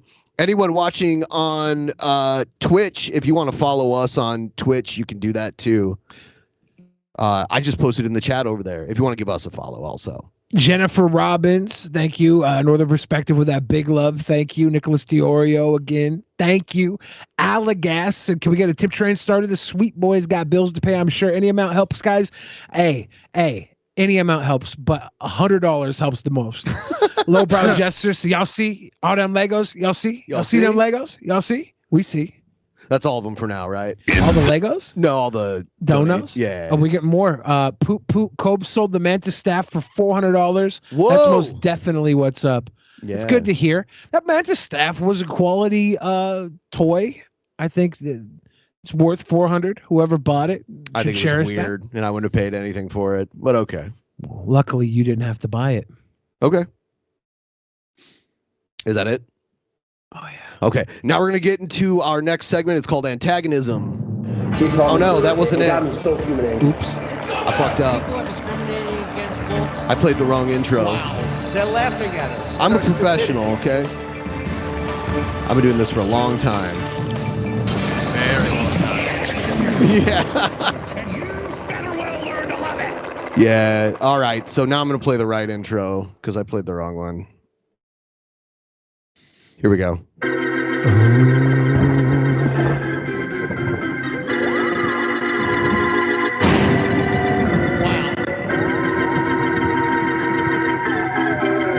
I should turn off that goddamn internet. Oh, don't touch me. Don't touch me. TV, are they going to touch me?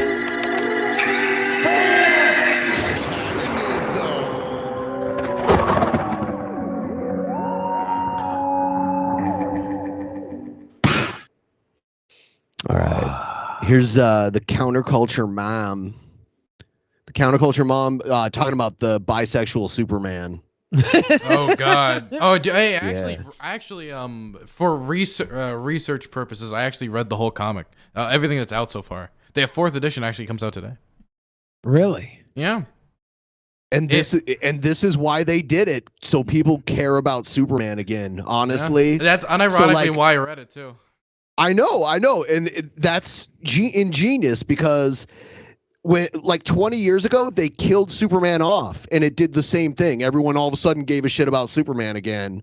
So that's just another tactic that they're using to get interest in a property that not so many people care about anymore. Want to know what? I read it, and the whole time I was like, "This is shit. This is shit. This is shit." Okay, give me the next edition. Like the whole time, it's like my trash.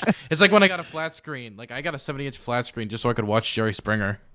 So this is son of Superman that's now Superman, right? Did you know Jerry Springer was mayor of Cincinnati, Ohio at one time? And then he got into, I think it was a prostitution or drug scandal of some sort. Yeah. He wrote a check to the prostitute. And got caught. He almost ran for Senate when I still lived in Ohio too. Yeah. Yeah. So this is son of Superman that's now Superman. He is the acting Superman. He's acting Superman. He is John Kent, son of. Is his Clark dad Kent. still alive? He is in his dad in the space. picture? He's in space. He's in space. Okay. All right. So because I'm hoping that it turns out that Superman's super homophobic and didn't realize it until his own son came out as bi, and that's the story we're gonna get. Superman's biggest flaw is tolerance. He's gonna come back down and be like, of candy ass. Yeah, I'm sure. That's what I'm hoping. There. Oh, I forgot about this Amish vomit. Are pleased to be joined now by Tina Griffin, the counterculture mom of counterculture. How are you? Mom. I'm doing great. I'm really getting upset that, this. She's got that Wisconsin thing going on, or Minnesota, one of those two. You guys are giving me so much content right now. I'm Googling all these people right now for later usage. Yeah. Cancel culture business and the transforming of who I grew up as a kid following, now turning into gay business. I'm just not happy about what's going on. For our kids' sake, leave it alone. Well, the latest story is out, and apparently Superman now is bisexual. I guess the tiny red shorts were a tip-off, but now we know that Superman, or should we call him Superman? We know that Superman. Oh my God, he went. This guy was it confirmed that he was gay conversion therapy? The bald guy here, the big fat. I don't think it was, but looking dude. We get gay vibes from the guy that's talking right now. Because he is enjoying this, like more than usual. By the way, what terrible PR, Dr. Duke show. I mean, like you would think. I mean, David Duke, Dr. Duke. I feel like he's a little. I think that's why he did it. He wants to get accidental viewers. We hate too. Man now is bisexual. And you want to know why he's bisexual, Tina? It's because Hollywood says, quote, we don't need another straight white savior. I guess, does that mean Jesus is enough for them? No, Trump is enough Jesus for us. is gay too. Well, okay, the first thing is it's not Superman. Okay, all the headlines are making it Superman because it's flashier. It's the son of Superman. So that's the first problem. The second thing is... What are you gonna say? Has taken on the Superman moniker now that his father's in space, right? Yes, but people are thinking that it's Clark Kent when it's John Kent. It's his son who are taking on the legacy of Superman in this area. But I mean, like, is it really that weird? Like, I mean, he's like a half space alien, half human. The fact that the only thing he got out of like all of this was he's bi, like that's the one thing outside of the usual like heteronormative structures in this country. Like, I think he got out of it fine. Like, I thought maybe he'd be attracted to sheep or something. I mean, he is half alien, right? Yeah. Yeah. If I was Kryptonian, I would start banging animals because I figured my dick would cook them from the inside out, and I could eat them afterwards. Okay, right? You know what I got to say about that? It's crazy they rip on Superman because the original intent of Superman was to be parallel of Jesus. And so we've come a very long way. So they're ripping apart truth as we know it from the fabric of our country and our society. But just because they say Superman is going this direction, I say no. It's a made-up character. Truth? It's his son. It's not even Superman. Yeah, how are we ripping up the fabric of Christ anyways? Like, that guy had one girl around and 12 dudes. You know what he was up to. At most, he was the godly bros pulling off gangbangs. Yes. Yeah. At best, him and Judas were close. He's not. You're lying, and stop spreading the lies. I'm going to keep Superman in my heart, who I believe Superman is. Well, good She's for talking you. about Superman as if he's Jesus. Good for you. Tina, let's look at the evidence. No. He's incredibly neat. That little curl of hair. He's buff. He looks good in super tight clothes. So this guy is the opposite of everything. Right.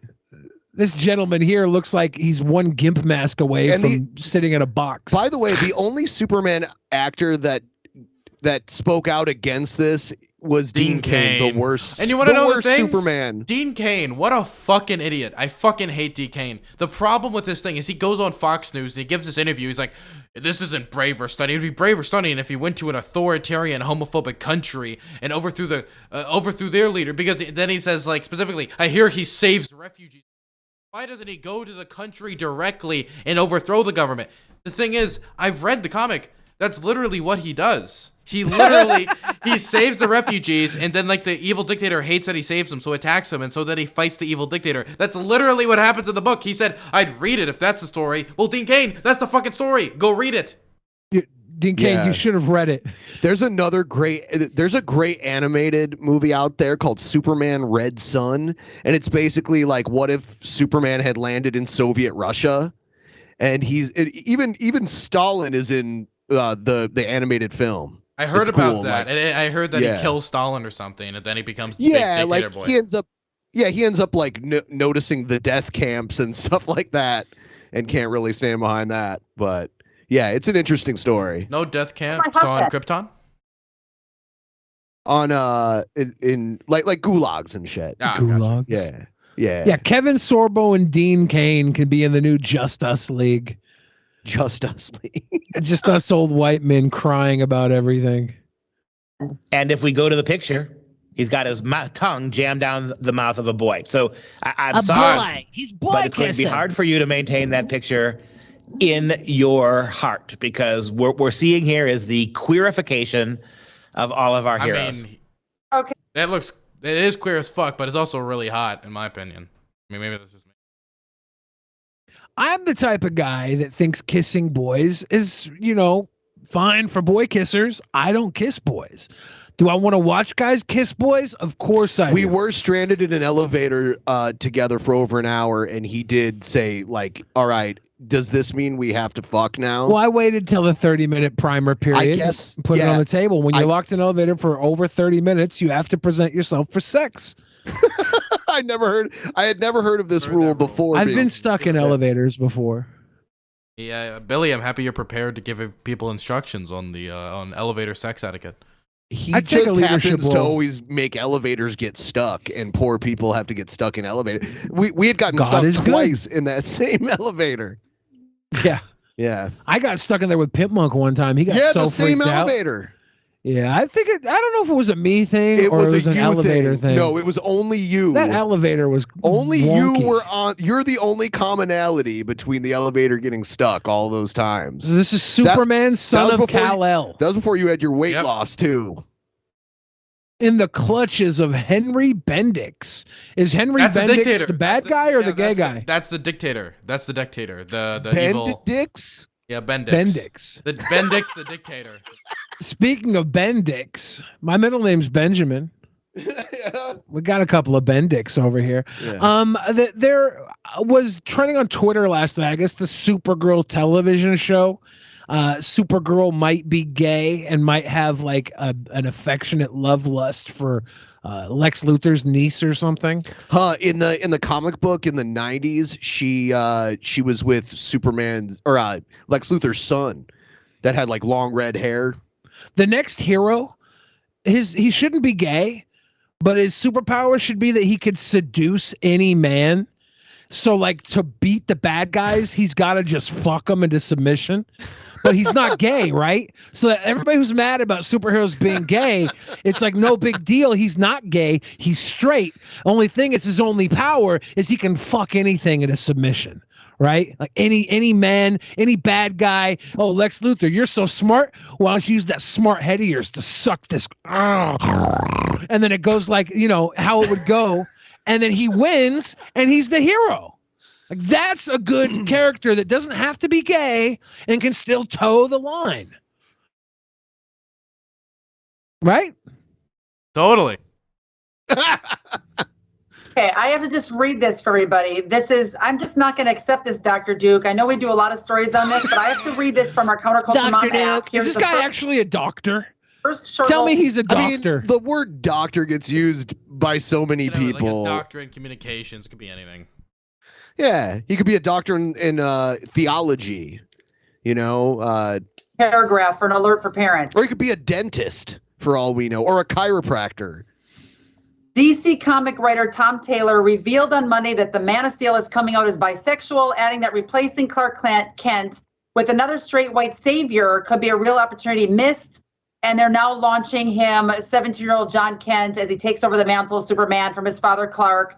and now bringing this agenda. So I say no. I just got an email from the people at DC Comics and they want to hire you. Good. They liked that idea It's so about damn much. time.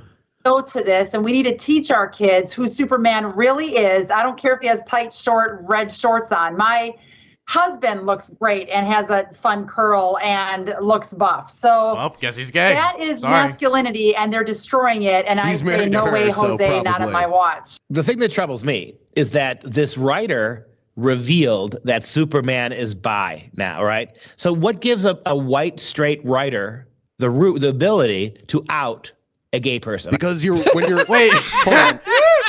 Why are they talking about him like he's real? This is the best gymnastics I've seen. There's mental gymnastics and a mental deficiency gymnastics. My guy here is killing it. What gives him the right to write a gay character and out this character as homosexual as a straight man? Yeah, his I don't know, Kryptonian. dude. You never know. You never know if his Kryptonian cousins could be very condemning. We don't know how Superman himself is going to react. It could be in an abusive household. We gotta wait for Superman to come out of the shell to like out himself. I love how the 180 and like woke turning this around. Well, Superman needs to come out when it's Superman's time. Okay, so you know how superheroes always wear masks to hide their identity? Not always. But often, Superman doesn't. So here's another character I have. Okay. He's a hero. He does all the things a hero does, but he's also against cancel culture. So his mask is he just goes out and saves the day wearing blackface. Like, how do we judge him? How do we we're like, no, he's bad, but he's doing good. It's like it's creating a discussion. Billy, no. It's creating a discussion. No, Billy. This is not a good idea. I'm sorry. It's not a good idea. I don't think it's gonna go well with PR. HR is not gonna like this. Did I just lose my deal with DC? I think he won't be let into the Justice League. Actually, I think the ACLU might look into it more. It's More the NCAACP. Oh shoot! I thought that was verboten. I don't get what's going on, Dr. Duke. Who are the people behind this? Like, they need to get some mental help with what's going on. They're corrupting everything that we grew up on with kids. I want my kids to experience the same comics. Can I just say, to be clear, like, pause this for a quick second. Like, people, like, there's a school shooting in this comic. Really? Like, yes, he stops a school shooting, right? Like, there's some pretty, like, people die, buildings collapse, there's a dictatorship, like, there's shootings and stuff, there's wildfire that burned people alive. Like, it's a violent comic, right? Wow. And like these comics are pretty violent, right? I remember, like, the Superman Dies had, like, a bloody, like, cover and stuff. If you're talking about protecting your kids, you care more if a boy kisses another boy than, like, if somebody gets their fucking brains blown out or they kill themselves or there's a school shooting. Like, come on. I feel like there's like a list of priorities, right? But also, this is this is your golden era of comics is gone. People aren't buying this comic. Like, your kids aren't going out to get the old Superman either, right? No, and like, this is directed towards teens anyway, not even kids. Yeah. So if the new generation doesn't care about good old white savior Superman, which honestly, I didn't care about him when he was white savior Superman 40 years ago. Boring character to me. Beyond, like, he wasn't just white savior. He was, like, privileged. He had the ultimate privileges. He could, like, turn back time if he ran backwards, right? Or was that Flash? Are you talking about the Christopher Reeves Superman? I don't know. I didn't watch any of that. It was boring to me. I just like who cares? I want Superman now to be gay so that he has some adversity that he can't just stop with laser eyes. He's got to be like, whoa, you're homophobic? Well, guess what? I can lift a car. Wait, okay, like, well, so I don't know, like, what, like, John Kent's, like, kryptonite is. It might have just be homophobic slurs. Like, we don't know yet. I want to see what they do with it. like if Lex Luthor just has to call him the F slur to defeat him, that would be pretty shitty. Like, I don't know. He just starts crying and loses his powers. Same. And then right when Lex Luthor's about to murder him, he gets canceled, so he can't murder him, and Superman wins. And hero type movies. They have to keep their paws off. We need better people in Hollywood. Can some new people rise up and get in there quick? I've given up on Marvel and DC. Sick of them. I've given up. You know what? You know why he's against this? Because this dude is a fucking like Superman villain. Okay? He speaks like a superhero villain. He looks like the Penguin. I mean, I don't know, man. I think he's perfect for the role. Yeah, he's the Crimson Piglet. Yeah, but like, what was it? What's her name? The Gina Carano when she got fired from Star Wars. Yeah. And then Ben Shapiro's like, we're gonna give you a movie deal right now. We're gonna give you a movie deal, and you're gonna come in. You're gonna work for me, and we're gonna make you a megastar with one of our own original white-powered films. And then she comes in. I don't know if they are filmed that. I think she's back on Star Wars already. I think so. I think they brought her back in, but like. You don't have to wait for Gina Carano to get fired to make your own shit. Like, just go make your own stuff, make it better, sell it to your audience. The problem is people like this make things like Egghead's Dad. You get Canyon Trails, and it's shit. Yeah. It's not good. What was that one movie we watched? That really bad, like The Trump Prophecy. That's what it was. Yeah. True story of a man. True story. Who got stuck in a fire, hit his head, and saw visions of Donald Trump becoming president, and then Donald Trump became president. Yeah. The movie. Yep. So bad. It's so ridiculous. This is a video. I can't remember her name right now. Who was the girl that poo-pooed herself? Gun girl, Caitlyn Bennett. Yeah. Yeah. This is her video about how she survived the Rona. I hope you get corona and die for not wearing the right mask. Say that again? I hope you get corona and die for not wearing the right mask. Well, I've got some bad news for her and all the other haters out there. I got corona and didn't die. Good for you. I just have long-term health problems. Yeah, I want to hear more about you pooping yourself than surviving corona. How'd you survive diarrhea? I wonder how corona. I heard actually one of the symptoms I think is diarrhea. So. Oh shit. After nearly a year and a half of COVID going around, it was finally my turn to get sick. I was really convinced that after all the rallies I went to in 2020, all the supporters I took selfies with, and all of the plane rides I've been on that I definitely already had COVID. But I guess I never actually got it. To my luck, you know who I did end up catching it from just a few weeks ago? My own family. Thanks, guys. Oh my god, my insides are on fire! I wanted to tell you guys about my own experience with it and share what helped me. How did she become a media figure? Even on the right, she's just awful. It's just because she brought a gun to her university. She's not awful. Like they don't expect much on the right. She's poo on pants. I mean, it doesn't, like, if you become for example, you remember that one kid who during the protests in DC, like a Native American guy, like beat a drum in his face, and then like the media wrote about him and became like a martyr. If he started like a Twitch channel, or if he started like a YouTube channel, I'm pretty sure he'd get 300,000 subs just out of that one experience. And then you give him a production crew, and you can make anything look consumable enough, right? You have to remember, one of the great voices on the right is Jesse Lee Peterson. I've been trying so hard to get on his show to no avail. He's been on our show once, and we had our two black friends come on with us, and he didn't know how to deal with that. What do you mean? Like, when he realized that half of us were white and half of us were black, he couldn't do his normal kind of like race baity shit. And when he found that out, he was like, so some of you white, some of you black? We're like, yeah. He's like, amazing. Do we still have contact with this guy? I wonder if the guy still works for him. Probably. We should pass the contact on. Yeah. You got to go on Jesse Lee Peterson. Yeah, I've been trying my hardest. I want to go on there. I'm willing to do the whole shtick and the whole ball and chain act. I can get my girl. I'll go on with my girlfriend. I saw Destiny did that. I'm willing to do that. I want to go on. Do you like gay Superman? You like gay Superman? Yeah. Do you like gay Superman? Like, you get my pussy super blown out. What is a Superman? You say you got a girlfriend and you like gay Superman? Amazing. Get better because I learned firsthand that this sucks. Unfortunately, thanks to big tech censorship, I don't think I'll be able to tell you everything about my sickness and recovery. So head on over to Tell us about you libertyhangout.tv pooping if you want yourself. to catch That's my all we full, care about. uncensored thoughts on what I went through. Big tech is such a boogeyman that they use. It's not even naming anyone specifically. It's all just this. What do you big mean? tech It's boogeyman. big tech. It's big. That's pretty specific. It's like, okay. It's tech and it's big. Yeah, it's like, who's actually behind it? Can you name them, and what exactly are they doing? I can name them, but only by initials. CIA.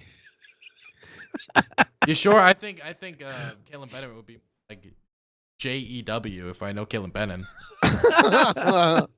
Because you guys know there's a lot more I want to tell you that I can't right here. So earlier in the month, I was at a wedding, and after I had already returned home, my younger sister got a notice that a classmate of hers tested positive for coronavirus and she was exposed to them. A few days went by and I started getting a cough, so I took a COVID test and it came back negative. But then my symptoms started to get worse over the next few days, so I took another test and lo and behold, it came back positive. A lot of those tests are coming back negative early on. Early, yeah. Yeah. Very, very quickly. Once I started getting a fever, the worst symptoms started to develop. The body aches and chills. I have been sick a lot of times in my life, but I have never experienced Like sick enough to shit yourself at a party? Yeah, I think so. such painful body aches before. Do you think she just put too much trust in a fart? Honestly, I've been there. Okay. Yeah, that's probably what you did. I mean, everybody's done that, right? Yeah, I'm not. And she was wearing white pants or something? I'm not mad at her for shitting herself. That was the. I could never think of a good reason to wear white pants. No. Unless you wanted people to see that you were walking around with stink. 'Cause some people are into that. It's a kink. Maybe she's into it. We don't know. Kink. My Yeah, some temperature people at like just that. 100 degrees, it was still unbearable. Then later I lost my sense of taste and smell, which was probably the weirdest part of this entire experience. I figured that it wouldn't be such a big deal until it happened to me. Everything I ate was either salty or tangy, and it was just really disgusting. My cough started to get so bad that we actually bought a pulse oximeter to monitor my oxygen levels, and there were some days that I Wow. had really bad nausea from It really my high sounds like you fever should have and got fucking vaccinated. Sounds awful. I'm glad she's like being open and honest about it, though. Like, you know, she's like, this was horrible. Yeah, at least Like, she isn't like I just was a slight cough and I was fine. Yeah, I mean, she's like, I needed to get something to monitor my fucking oxygen levels. Like that doesn't sound like a nice time. Yeah. What about all those people that can't afford to monitor their oxygen levels? Those poor people. Bootstraps. Poor people. cough. My husband didn't start to get symptoms until 3 days after me, and his came on even quicker than mine. He started getting intense chest pain and a high fever. Mom, Sounds like you almost killed your husband. I have a fever. But since he has asthma, he decided to start treatment early since his chest was hurting so bad.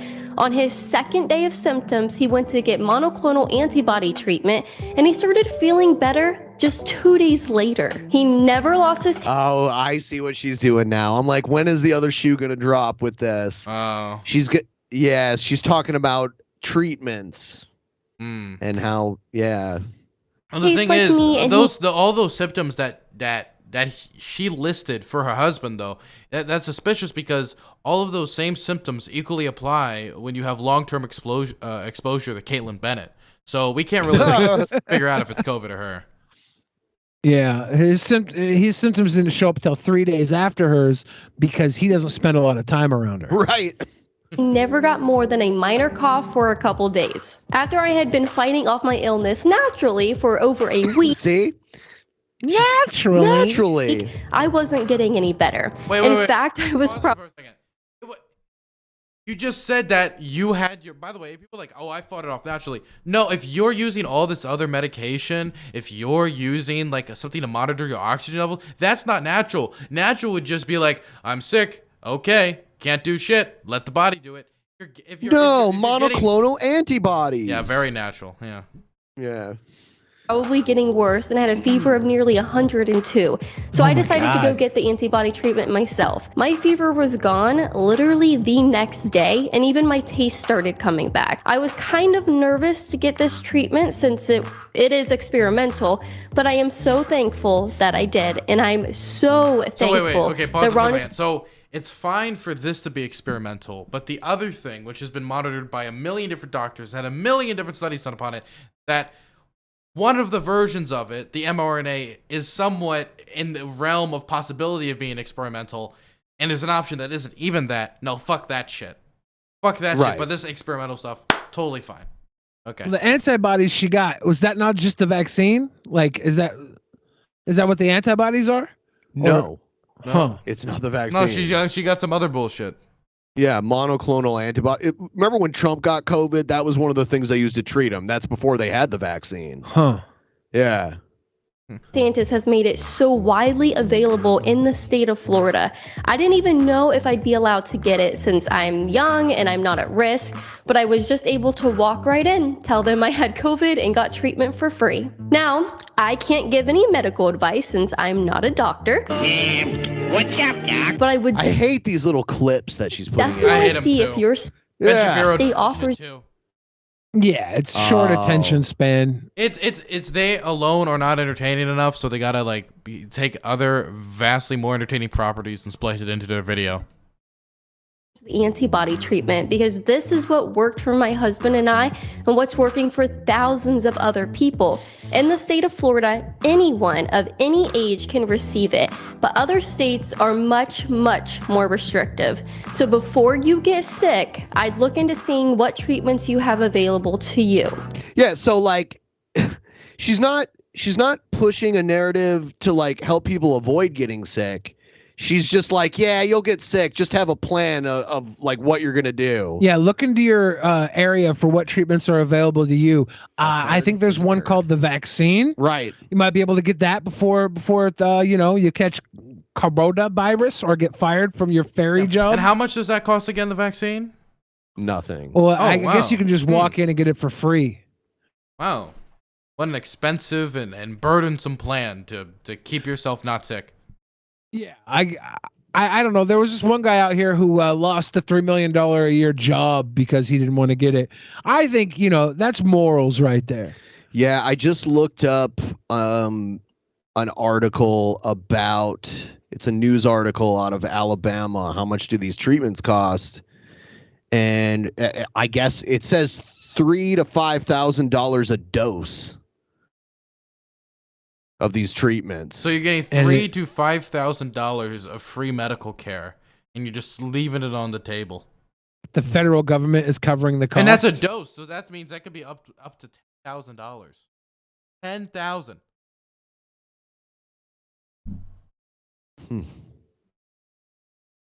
But I think that it's only that much because Martin Shkreli gets his cut. Oh, true. Thing about this whole experience is that I was surprised my husband and I got hit as hard as we did.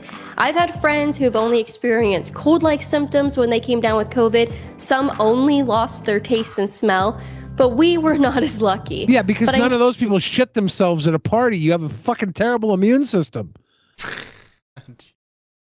You know it's bad because she chose white pants that day. That is bad. If you're gonna shit yourself, I'll tell you this. I wear denim for a reason. You're going to go out in denim because you're worried you're not going to be able to trust a fart. You don't go out with white pants on unless your immune system's so bad that you didn't anticipate a shit. You should always anticipate a shit. And never trust a fart. If you can't trust a fart, who can you trust? Sad to tell all the haters out there that I'm better now. And I have the best governor in the country, Ron DeSantis, to thank for that. Thank you, Ron DeSantis. Thug life, Ron. Ron DeSantis. Wait. How is it Ron DeSantis's good graces that you have been deemed life? How did he help? He didn't do shit. Because the federal government covered the cost for her monocoloidals. And Ron DeSantis chose to spend their money on monocoloidals rather than whatever else they're spending on here in Washington. We never get monocoloidal vaccination butt plugs or whatever the hell it is. No. Whatever she got. I don't know words. Thug life, cool, So that fun. was my exciting experience and why I haven't filmed a video in a hot minute. I didn't want to dive into the politics around By the COVID way, because this is the man right here. This man's gonna win it. Okay, my money is on Mike Pence 2024. He's the sleeper candidate. I think he's gonna pull it out. Unironically. Big money You think- Pence. You think he would primary Trump? I think here's my list from top to bottom. Number 1, if Trump runs, Trump wins. Okay, but if he doesn't, I think it's gonna be Pence. Who do you think's going to win for the Democrat side? I think it's either gonna be Joe or Kamala. I don't see any other option really. Do you see a likelihood or even a slight possibility of Joe Biden not running again, but also not making Kamala Harris run? He could hand her the presidency. He could, but then she would still have to run for re-election. But she would, wait. But she wouldn't have to be primaried. You mean that he would win the election, then he just hands it over to Kamala? Well, I was thinking at the end of his first term here, when he's got maybe like 6 months left, he hands the rest of his term over to Kamala, and then Kamala runs. She doesn't have to pass a primary because she's the sitting president, and then she runs against whoever the Republican is. I mean, he has the legal right to do that, yeah. Yeah, he could do that if he doesn't feel like running again and he wants her to like be the candidate no matter what. If she's the president going into the election, she wouldn't have to do that campaign and run against whatever other Democrats wanted their shot. As a feminist, I think it's wrong to let a white man give us our first female president. True. I could see that happening though. In fact, that's why all white men should not vote for women for office, because you don't want to be like, hey, I'm a white man giving women power. Like, they can get that power themselves. Exactly. He gave us the guarantee of the first woman vice president. The guarantee?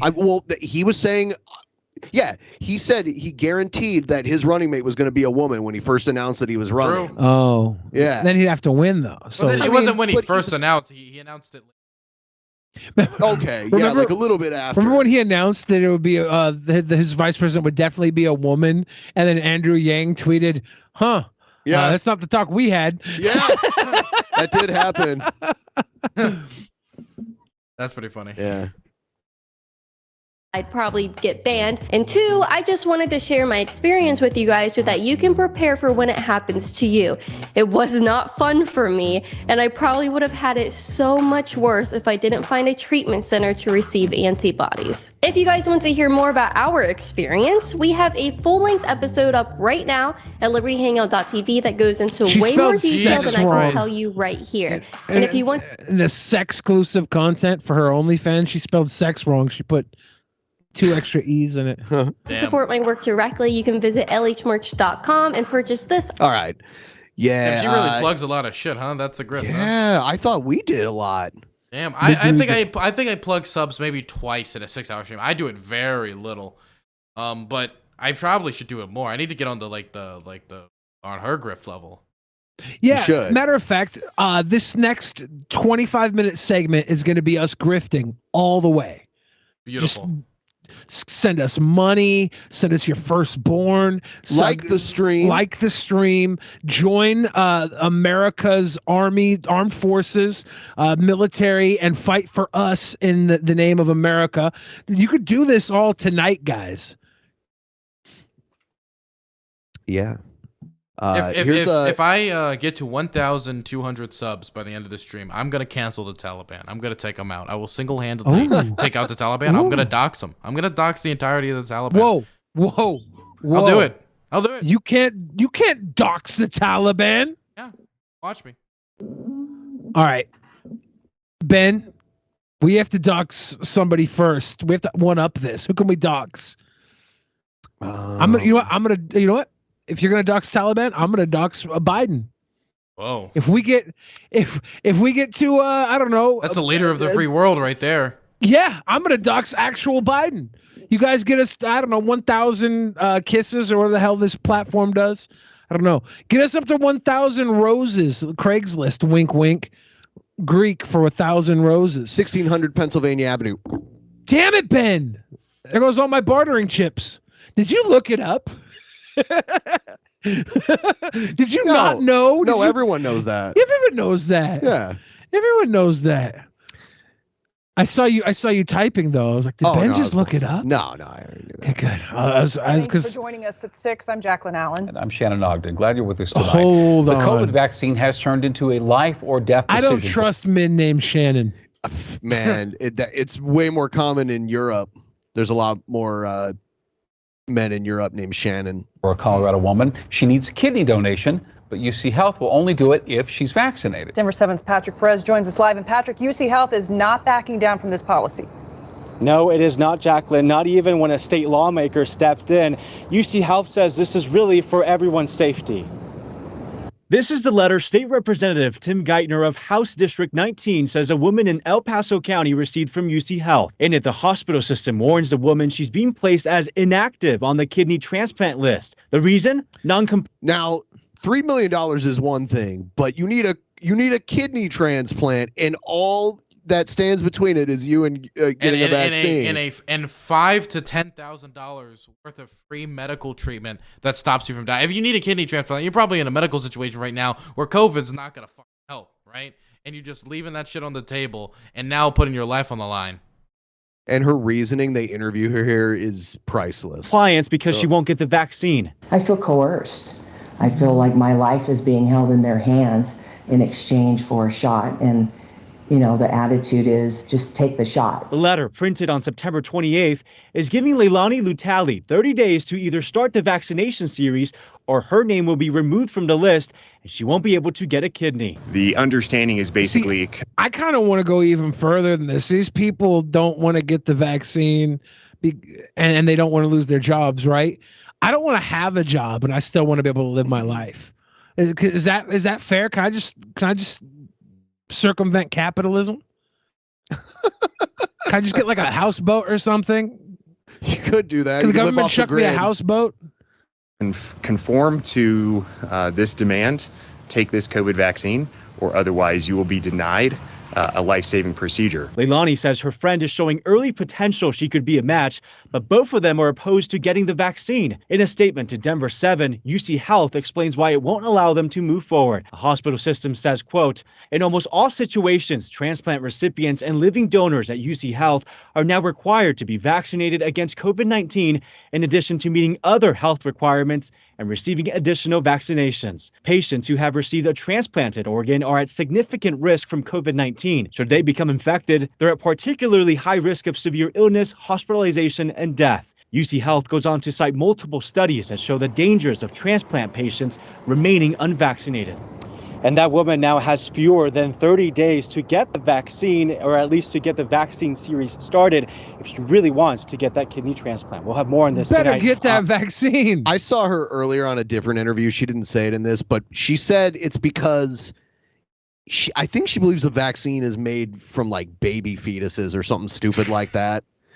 And I think it's because I think they tested it against like decades ago.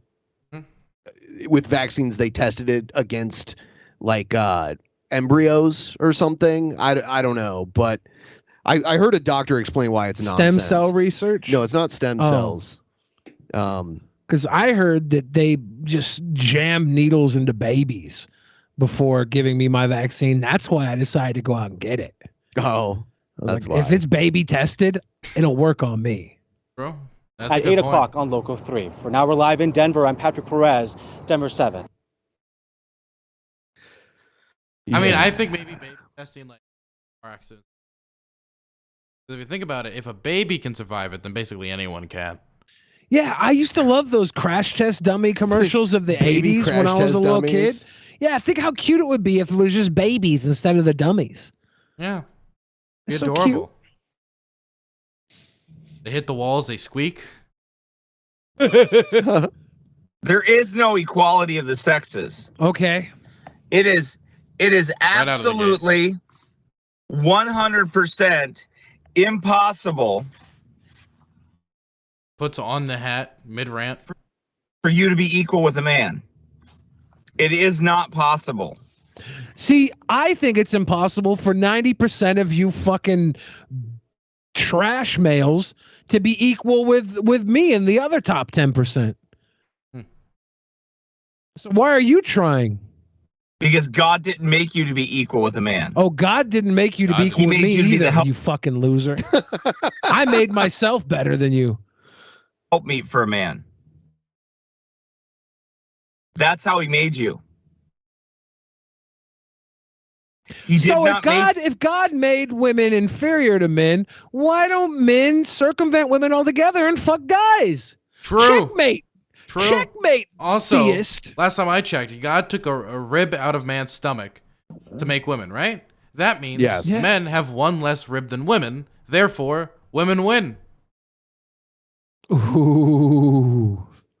Ooh. Way to go, God. You to be equal with him. I'm so sick and tired in everything that people do that they got to think the men and the women of this. It's so ridiculous. It's so disingenuous and stupid. I'm so tired of hearing it. It's Speaking like, go of home and be a lady. What's he mad about? I don't even understand. Thanking men and women. Who the men and cares? women. We should just thank the men. So you can't say, like, I'd like to thank everyone, because that would encompass the men and the women. I would like to and stop anyone else. thanking people like there's actually this idea that people are thankful anymore. People are greedy and selfish, men or women.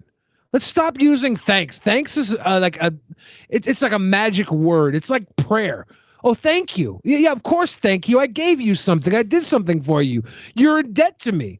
Don't just thank me. Go out and give something to me or get the hell off my lawn. Stop dressing like a slut, put some clothes on, and be a lady. Okay. For one, if you were in the top 10% of men like me, you would know that these women that are dressing like sluts will be a lady if you tell them to. Simple. Okay, I'm getting my girlfriend over here for a second. Okay. She's got to change, but I want to make sure that she learns this guy's message quick. Okay? Because if I gave up a rib for her, then I just want to make sure that we're both getting red pilled tonight. Yeah. If you go as far as to give her some ribs, she should at least have some coleslaw and mac and cheese ready for you. True. Like that's Actually, only wait. fair. Uh-oh. Does he have? Is he just gonna pull out some coleslaw and mac and cheese? Oh no. Oh, okay. That's not a bad feast. That's not bad. She's pulling some weight here. That's why I pulling love some her. weight. Yes. Okay. Hello. Okay. So I brought you here because I want to make sure that we both are red pilled. Okay. We're both red pilled. We're both very based. Okay. And so this guy has a message.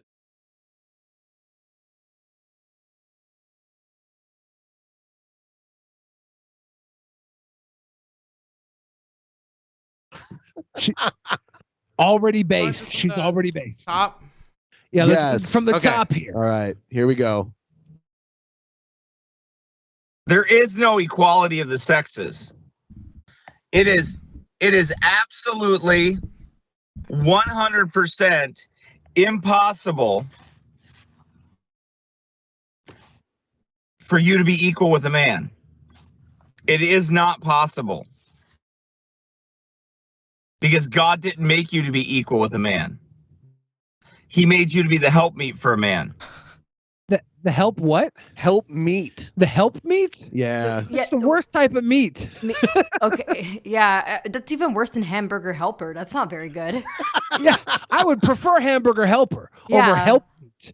This Also- sounds like some low grade baloney. I'm a little bit confused. Like, so our men are not supposed to be equal to women, but I'm just curious. In his household, did the women at least get braces? I mean, I'm just. Got him. Yeah. See, I'm Holy saying shit. this guy's not even equal with other men. He's lower tier. If you want to say women aren't equal to men, you got to start getting equal to like at least the upper 15-20% of men. This guy's bottom barrel. Also, He's like Larry did he the have Cable to, Guy put without on the panache. hat to grow like confidence, like rather than drinking to get his confidence? He's like, okay, I'm charging up, man. I'm wearing the fucking hat. That's exactly what he did. This was a safety blanket. Yeah, I mean, I was in Tennessee recently for a libertarian conference.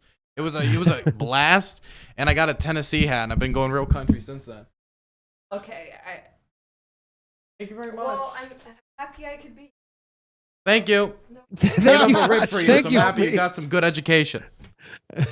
So we're all based in Red Pill now. Yeah.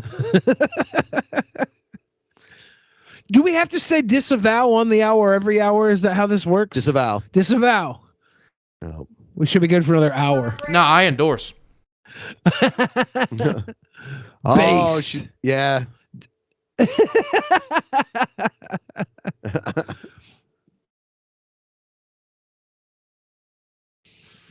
All right. That's how he made you. He did not make you to be equal with him. The reason why a lot of these videos, the people sharing these types of views are in a car is because cars are pretty much soundproof to the outside world. So no one that's actually in his physical presence will hear him say this. Well, it's because he doesn't have enough control over his own family to keep it peace and quiet at Exactly. home. That's why Spexo was always driving around. Yeah. He was at home and he was doing this, and his wife started yelling at him. So he got in the car and drove to a local Walmart to do it. So his wife wouldn't yell at him for it.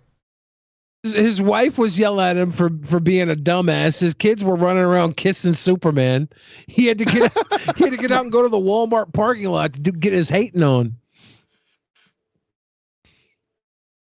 Yeah. I wish we had Trumpster Bob to talk to Dylan right now.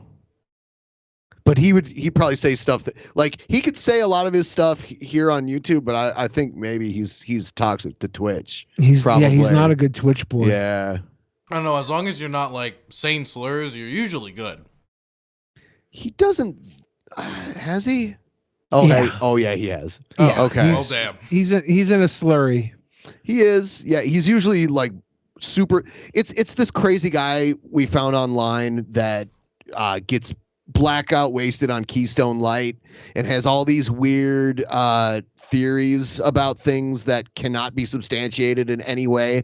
Like, he believes AOC is a secret Muslim that's trying to infiltrate the government, and the only way she can prove it is if she poses naked for him so he can see if she's had mutilation.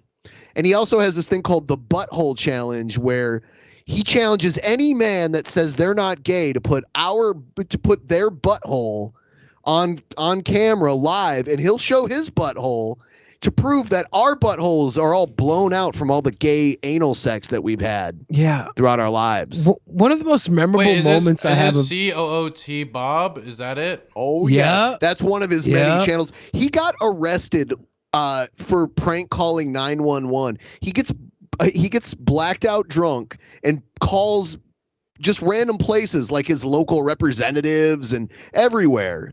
Good. Uh, Thank you. and I'm there's getting one- so much content today. Oh man. Out of everything that he has done, one of the moments that stands out the most with him is when he was eating an ice cream sandwich and he was bragging about how you couldn't have it in socialism. Right. He's like, yeah, I get this ice cream sandwich because I work for my money. You couldn't have ice cream sandwiches in socialism. Like, those things are cheap as hell. They're like It's not a big 25 get. cents to like extremely cheap.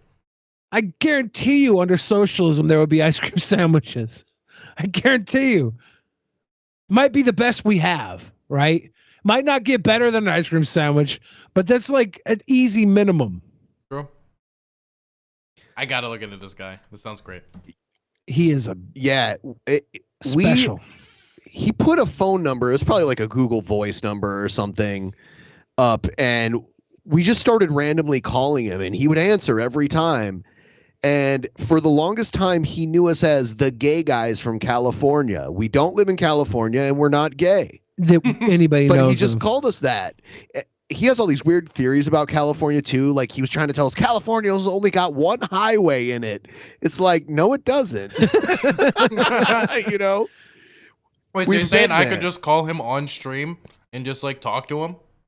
Oh yeah. Yeah, I'd be a little careful. Yeah. How deep it goes, because he's Yeah. really quick to just drop a few. He'll definitely drop the the F slur, he definitely does that. Well, damn, that's the one thing you can't do. Yeah. Well, he'd find a couple other things you can't do and maybe do them too. Yeah, he's a special kind of guy. And for a long time he was telling us he was like 6'3" or something, and then he got arrested, and then it said like the arrest record said he was what, like 5'7", 5'6", I think, something like that. Yeah, I the first time we talked to him live, I asked him how tall he was. He's like 6'2". Yeah, something I was like that. Okay. And you can't tell because he's always like sitting down. I knew he was a little dwarf. I knew it. And when he lied to me, I took his word for it. I was like, well, I guess I was wrong. Never second guess myself again. Yeah. What a liar, Trumpster Bob. How tall do you think I am? Okay, I'm gonna say 5'10". On the money. I'm really good with height. There are pictures of, because I saw a picture of Dylan standing next to Vosh, and then I saw one of him standing next to Destiny, right?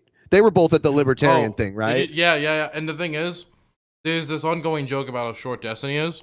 And so people on the subreddit just kept making me small, in small increments bigger and bigger and bigger to make Destiny look smaller. Yeah. Well, if you want to know how tall Billy is, just look up his IMDb page. No, don't do it. That's how you can find out how tall Billy is and a little information about him as an aspiring actor. No, it's a lie. People falsified my IMDb. Let me look this up right now. No, they falsified my IMDb, I don't know and about that. I'm probably losing out on acting gigs because of this. Okay, so it would be Billy the Fridge, or would it be, what would it be? Yeah, Billy the Fridge, IMDb. These are all trolls, disgusting trolls that are probably losing me jobs because they got me labeled to like some obese Danny DeVito character. And he's already getting all that work. I can't get those jobs. Yeah. Damn, I can't seem to find it. Huh. Really? Yeah. I hope it got taken down. This is probably the greatest day of Billy's life if that happens, because he paid money to go in and edit it. He got a premium IMDb account. I tried. And he and they still wouldn't let him It was edit that part. $150 and they wouldn't let me edit. I'm pissed. I gotta see this page now. I'm so curious. Yeah, hold on. No, it's there. The thing is, It's there's there. an IMDb page that says, Oh, you know what? Someone changed it because it used to say he was an obscure transgender actor but it just said, so they changed it to an esteemed actor. Oh, yeah, this might be. Did someone fix it? 5'8". I'm not a junior. This is still wrong. Why does it say I'm 5'8"? It used to say you were 5'4". Oh my God. At least you're growing. How were they fixing it and still getting it wrong? so let me read this. He found the majority of his success in comedic roles in music. He is an avid Magic the Gathering player and streamer. He streams primarily on YouTube, but has a Twitch account that he uses from time to time. He co-hosts a podcast called Drunken Peasants, in which Hold on. all of this seems right? I recognize this name. This is one of Billy's simps that came in and fixed it for For him. one, I have a lot of simps, and they got I it see wrong. now. I'm not a junior. I like how it says your salary is $60. $60. But yet, the old one was vile. Do they have a history? Can you look at the history? old one was great. It was great. Do they have the I don't know how to history? do that. I don't know. You could probably look it up on like the Wayback Machine or something, right? I'm not sure how this works. That would Got be the internet going. I wonder if I can the find old it. one was hilarious. Yeah, hold on. I'm gonna but pull it it up. was You paid it was like that saying I was much like a money to 700. What? You paid that much money to get I paid $150 to. That's a lot. Yeah, but for then I something like canceled that. it. It was like a 2-week period for trial, and I could cancel. Oh, and when they okay. wouldn't change my height, I canceled it. I was like, forget that. So Like- there was this recent thing where somebody made like, I don't know if it was like automated. I don't think it was, because a lot of it was custom information about my life. Somebody made like a page like about me. And it was like, oh, find out Dylan Bird's net worth. And of course, it doesn't ever say how much money I make. It goes through all these things, most of which are pretty on point. But then it goes to my net worth, and it just says, Dylan Burns obviously makes more than the average college student. and its source was just me with my friend getting brisket, and that was their evidence that I make a lot of money. How dare you? Brisket is spendy. You know what? There's no way back cap of it. There's two. Or actually no. You know what? Hold on. I think I might have it. No, I don't. All of this doesn't matter. It's in the past. We don't have to bring up that it called me a 700-pound, 5'4" transgender hilarious. who found himself at Chipotle or something. Like, what was it? His name after a diarrhea attack at Chipotle. It was rude. That was rude. It was beautiful. It was lies.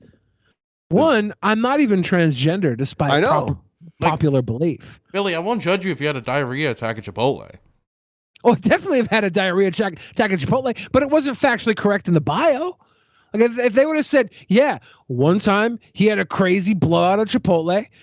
Yeah, that was true. I don't know why it would make the bio, but they said I got my name there. It didn't make sense. Like, why would you get the name Billy the Fridge from a Chipotle diarrhea attack?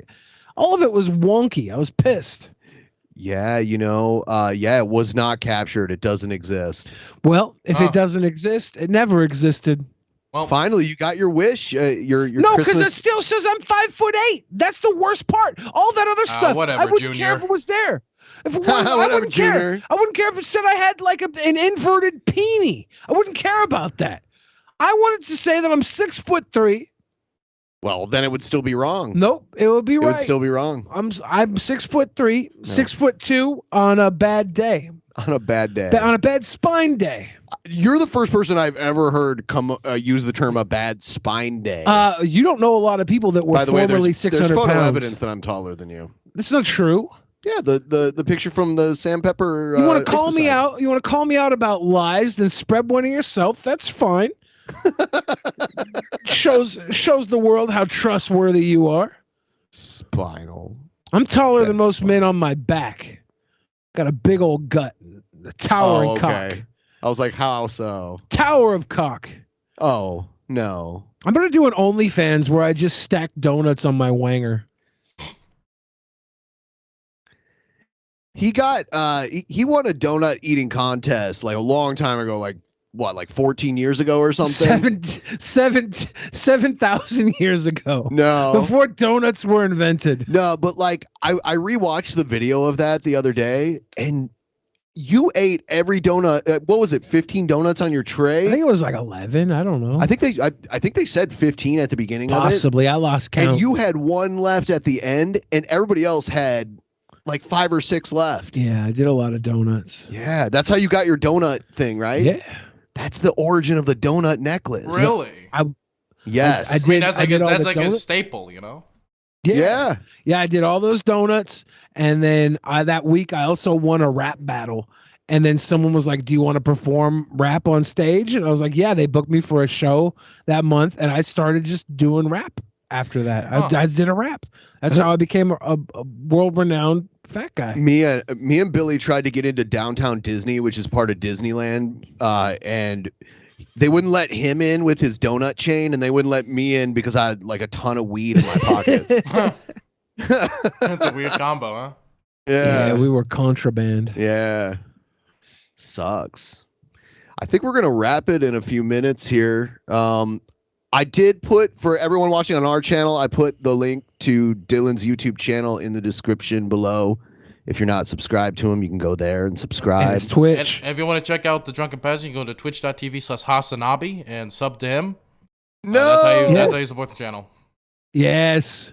I watched Hassan and H3 show last night. He covered the Milo thing back in the day, and I didn't even know it. And we just watched the video the other day. Yeah, I was watching Hassan Abi and H3 last night on like their little podcast they do, and like later into the podcast, I heard me talking, and it was like they have a clip from like stream I did with Keemstar, where like I think I was laughing at something Keemstar said. I was like, there was something I'm gonna beat them up, and it sounded like me, and I was like, was that me? Randomly repeats recently. Weird. I tweeted about, so there was this girl, I don't want to get into it, but she was trying to use one of my old suicide attempts against me. And he responds to the tweet where I'm like, yo, what the fuck's wrong with you? Like, why are you bringing this up? And then he responds to the tweet saying, don't do it. Like don't do suicide. Just randomly, like out of fucking nowhere. I don't know Keemstar. I've never met Keemstar. I've never talked to Keemstar. He just throws that out of nowhere. Don't do it.